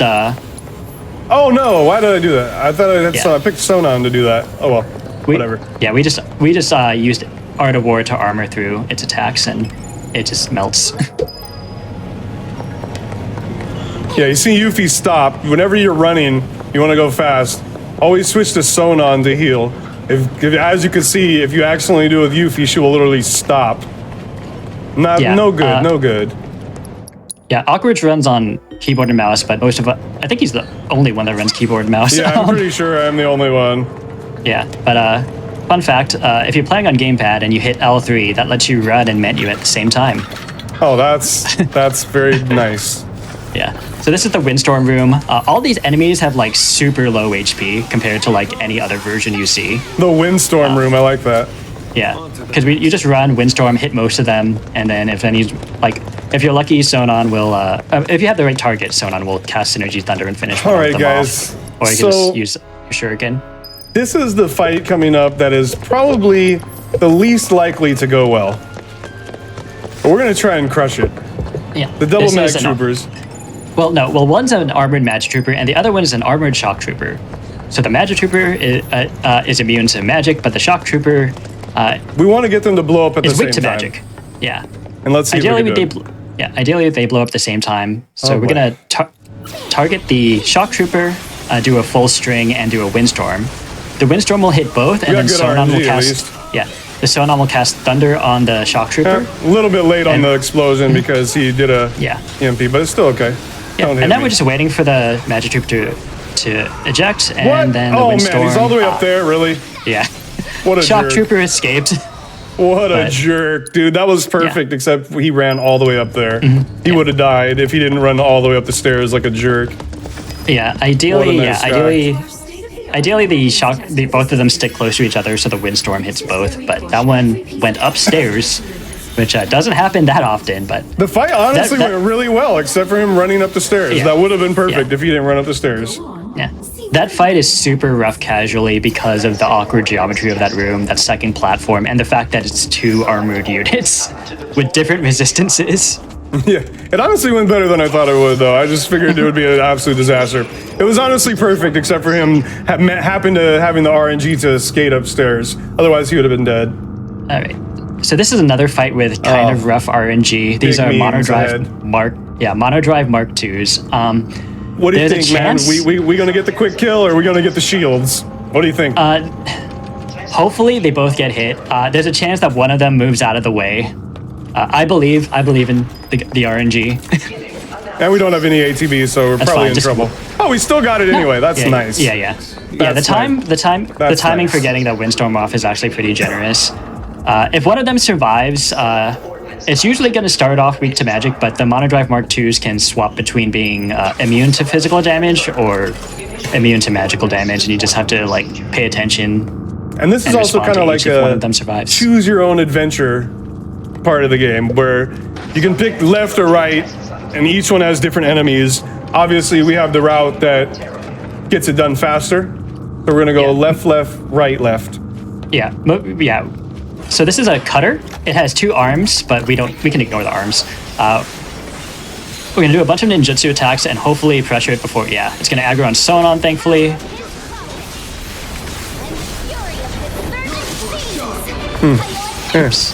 I was a little bit slow. I didn't quite hit him with the range that I wanted to, but it went pretty well. Yeah, and this is the one instance in this segment where we go right. Shout outs to Catbuzz, I believe, who told me about this. Yeah, because we used to go all left. Yeah. So on the left side is a bunch of regular mono drives, and to do that you have to run and do a melee, or you kind of do like a dash attack and then do a melee windstorm. But for this, we can just... But not to mention also, they can put up a shield and waste a lot of time. These guys, really straightforward. Throw in windstorm. I think they even have a faster dying animation, if I'm not mistaken. So it's faster dying animation, and melee windstorm is also just a faster animation. Just like that, they're out of here. So, night, boys. Analysis concluded. Now back to the left. Select ordnance type to deploy for this trial. Oh, we get to go fight the moth unit. Honestly, for some reason, this fight is very satisfying to me. This is one of the few fights that is not RNG at all. So if anything goes wrong, it's 100% my fault. If you do everything right, this fight is extremely consistent. And I hope I didn't just jinx myself for saying that. Yeah, the moth unit has a spinny blades around it, so we don't want to get close, but it should melt to windstorm, like most of the enemies in this game. 2 windstorms, actually. Perfect. What's a good word to describe me. Analysis concluded. Legendary. Beginning final Easy test. buckets. Now it's the death wheel. I love the death wheel. I especially love it for taking Death 20 wheel, seconds away from me the in my only PB. thing that the only blemish on the world record on it, the only mistake that was there, and I wouldn't even call it a mistake. It really wasn't your fault. It's just death wheel, you know. Death wheel's I going know death better. wheel, you know. He's going death wheel, I know- going death wheel. I know better how this fight works now, but we're gonna windstorm it right away. If you notice, the word dodge appeared. So when the word dodge appears, that means that the shuriken did not attach. And if you windstorm when the shuriken is not attached, Got him. The shuriken, the windstorm will miss. That doesn't count if you windstorm immediately, though. But yeah, death wheel goes down in 2 windstorms. Yep. So even though it's kind of a Alright. rough fight, a rough RNG heavy fight, we have the tools to finish Here off comes a really real, fast. a real crucial part of the run coming up here. Scarlet, as I like to call Robo Karen. She definitely wants to speak to the manager. Yeah. We are going to. So here's the thing, okay? You can kill her in 2 phases. If you miss, you have to do it very quickly. If you don't kill her in 2 phases, you get a cutscene and a 3rd phase. So I really don't want to get a 3rd phase, man. Out of all the fights in this run, this is one that I really want to get. So we're gonna do our best, gang. I do. Here we I go. think this is one of the rougher iterations of this fight. Here we go.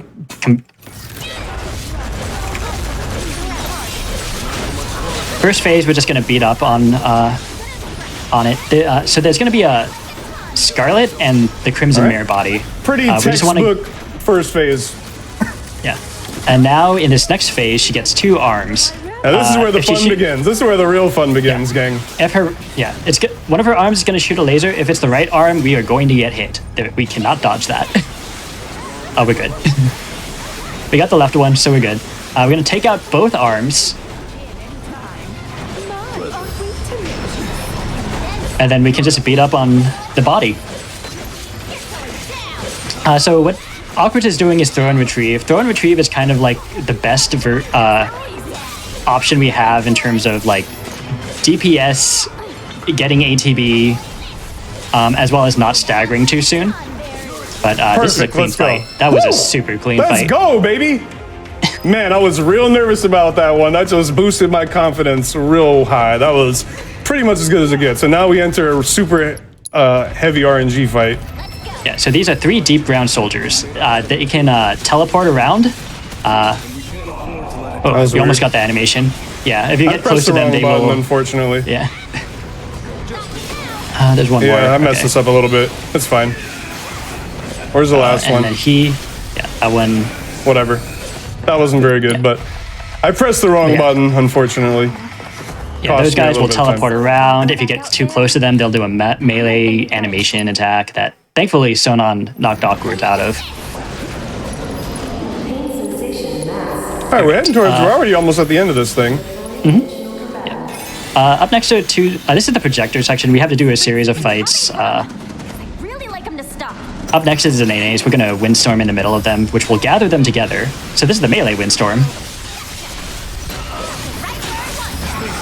Pretty good, pretty good. I never know And where these this- guys are going to be, man. Yeah, Fine. I usually just stand next to the wall. Joke's on you, shouldn't But gotta this is going hit to be the 3 middle one. soldiers. this ugly boss. Yeah. This next fight is 3 soldiers. So you can't defeat enemies before they're ready, otherwise they'll be Easy. left with 1 HP. Man, the projector so- section has gone very well so far. Yeah, so we had to wait a little bit before we could windstorm all of them. And now is the actual projector.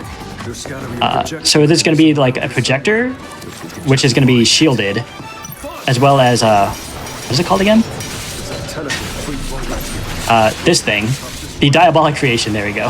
So we have to defeat the Diabolic Creation before we can fight the projector.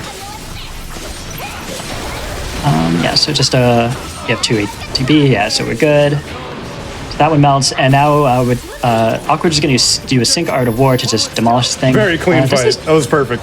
and Let's go. not max damage, but close. That was very, very good. Man, the projector was very clean. The whole part was very clean. Can we please get All right, now it's time for the final boss, the biggest meme of all. Will we get a good RNG or will it be a wrap? So if you know your Dirge of Cerberus lore, which I don't, you'll be familiar with this boss. This is Nero. I don't actually know who he is or what he does. He's just kind of like an experimental soldier in the let's basement. just pray that he doesn't stay up in third phase, man. That's all I want. Yeah. Here goes. So nothing, phase 1, Windstorm immediately. Not a good Awesome. start. No, that's fine. He got pressured. So we want to pressure him, and then we're gonna do. So we do not want to stagger him in phase 1. We're just trying to get him. Now to he's the damage blocking. What a gate. jerk. All right. Yeah. Good first phase, except for the block. Okay, second phase coming up. We're gonna use a windstorm to interrupt him again. Hopefully he doesn't use one of the uninterruptible attacks. But after that, we're going to phase 2 is when we want to stagger Nero. Yeah, this is a cluster of RNG, man. This fight, but especially third phase, it could really go anywhere, man. I always keep my limit break in my back pocket just in case it gets too weird. Even though it's a little bit slower in a run, but. If you don't get the kill like you want, then it's nice to have in your back pocket. Yeah. You can get limit by staggering 3 times or just taking enough damage. He'll get limit. Ideally, we just don't first get phase hit. though, except for he blocked for a couple of seconds. Other than that, it was pretty good. Now then, where were we? Don't know what this is. Please stagger. He's supposed to stagger. Oh no, he didn't stagger. That's not good. Yeah, no, that was not interruptible. There we go. Yeah, so Nero has a damage gate, so we're going to take him to about 50% HP. And we have enough ATB. Yes, it's going to pop out like that. Good second phase. Good second phase. All right, now this is where it gets weird, folks. So Nero is going to time. Get ready with that time. I'm gonna let you know. It'll be a little bit for it. Nero is going to teleport immediately, and hopefully he is on the ground. Man, please, please, GDQ gods, be on the ground. Please be on the ground right now. Please. I'm not asking for much, gang. Please be on the ground. It's gonna get weird if he's not. Let's see what happens. He's on the ground. Let's go. Let's go. Yeah. So yeah. Thank you. If he's on the Thank you, ground, RNG. we can use a synchronized Art of War to damage boost and immediately put him to pressure, and now we just beat up on him. We do not want to stagger him, but we want to get his HP low enough. I think I am going to stagger him, unfortunately. Yeah. Okay, that's fine. That's a little bit of a time loss, but it makes the final phase clean. And now we have limit too. All right, so now he's going to do 1 attack, and then even though you can see his wings already, his wings are not out yet. All right, let's see if we can get the kill, man. We're very close. Yeah. So the weak point is his wings. If this Art of War hits him, he could be dead. But he's going to teleport first. Ah, we missed. Ah, what a jerk. All right. Hey, just Art of War again. Yeah. I'm going to actually limit break him, man. I ain't got time for this. I ain't got time for this. Get ready with the time. This boy's cooked. So, unfortunately, he teleported really far away at the start. Otherwise, the synchronized Art of War would have killed him. And time. Yeah. Let's go. 46-32. Let's go. GG. Hey, the end game was pretty solid. I'm not gonna lie. Except we got memed at the end of Nero, of course, which is you got pretty rough RNG throughout. Memes, you know? Yeah, that's what this run is all about, man. GG, folks. Let's go. This is it. This is Final Fantasy VII Remake intermission. Yeah. Thank you both so much for coming on and showcasing this. I want to give you really both an appreciate opportunity. Yeah, it was great to have you. I want to give you both an opportunity to give out any shout outs you'd like to. Go ahead, VXC. Do your thing real quick. Yeah, shout out to everyone in the Final Fantasy VII Remake speedrun community. Absolutely. I know I've posted a lot in the Discord and asked a lot of questions through all my Yuffie runs. If anyone is interested in learning the run, I have notes for literally all the categories on the leaderboard. He is a mastermind, dude. He is an excellent help. But yeah, that's and it of for course, me. man, if you like speedruns, normally I speedrun Resident Evil games on max difficulty. We have we had world record in Resident Evil 6, world record in RE7 for a second. I ran Village of Shadows RE8 for a year, and since today is RE3 day, tomorrow my Resident Evil 3 Remake Inferno speedrun grind begins tomorrow. So if you like pain, if you like suffering, give me a follow, man. Twitch.tv/awkwards209. I'd really be honored to have you in my community. I appreciate you guys for having me here on GDQ, man. That's my spiel. RIP to Sonon, man. No spoilers. Love y'all, man. Thank you. Thank you so much. Speaking of Resident Evil chat, actually gonna be having a bunch of Resident Evil coming up here next on speedruns from the crypt. We're just gonna take a quick little break, but make sure to stay tuned for that. Peace.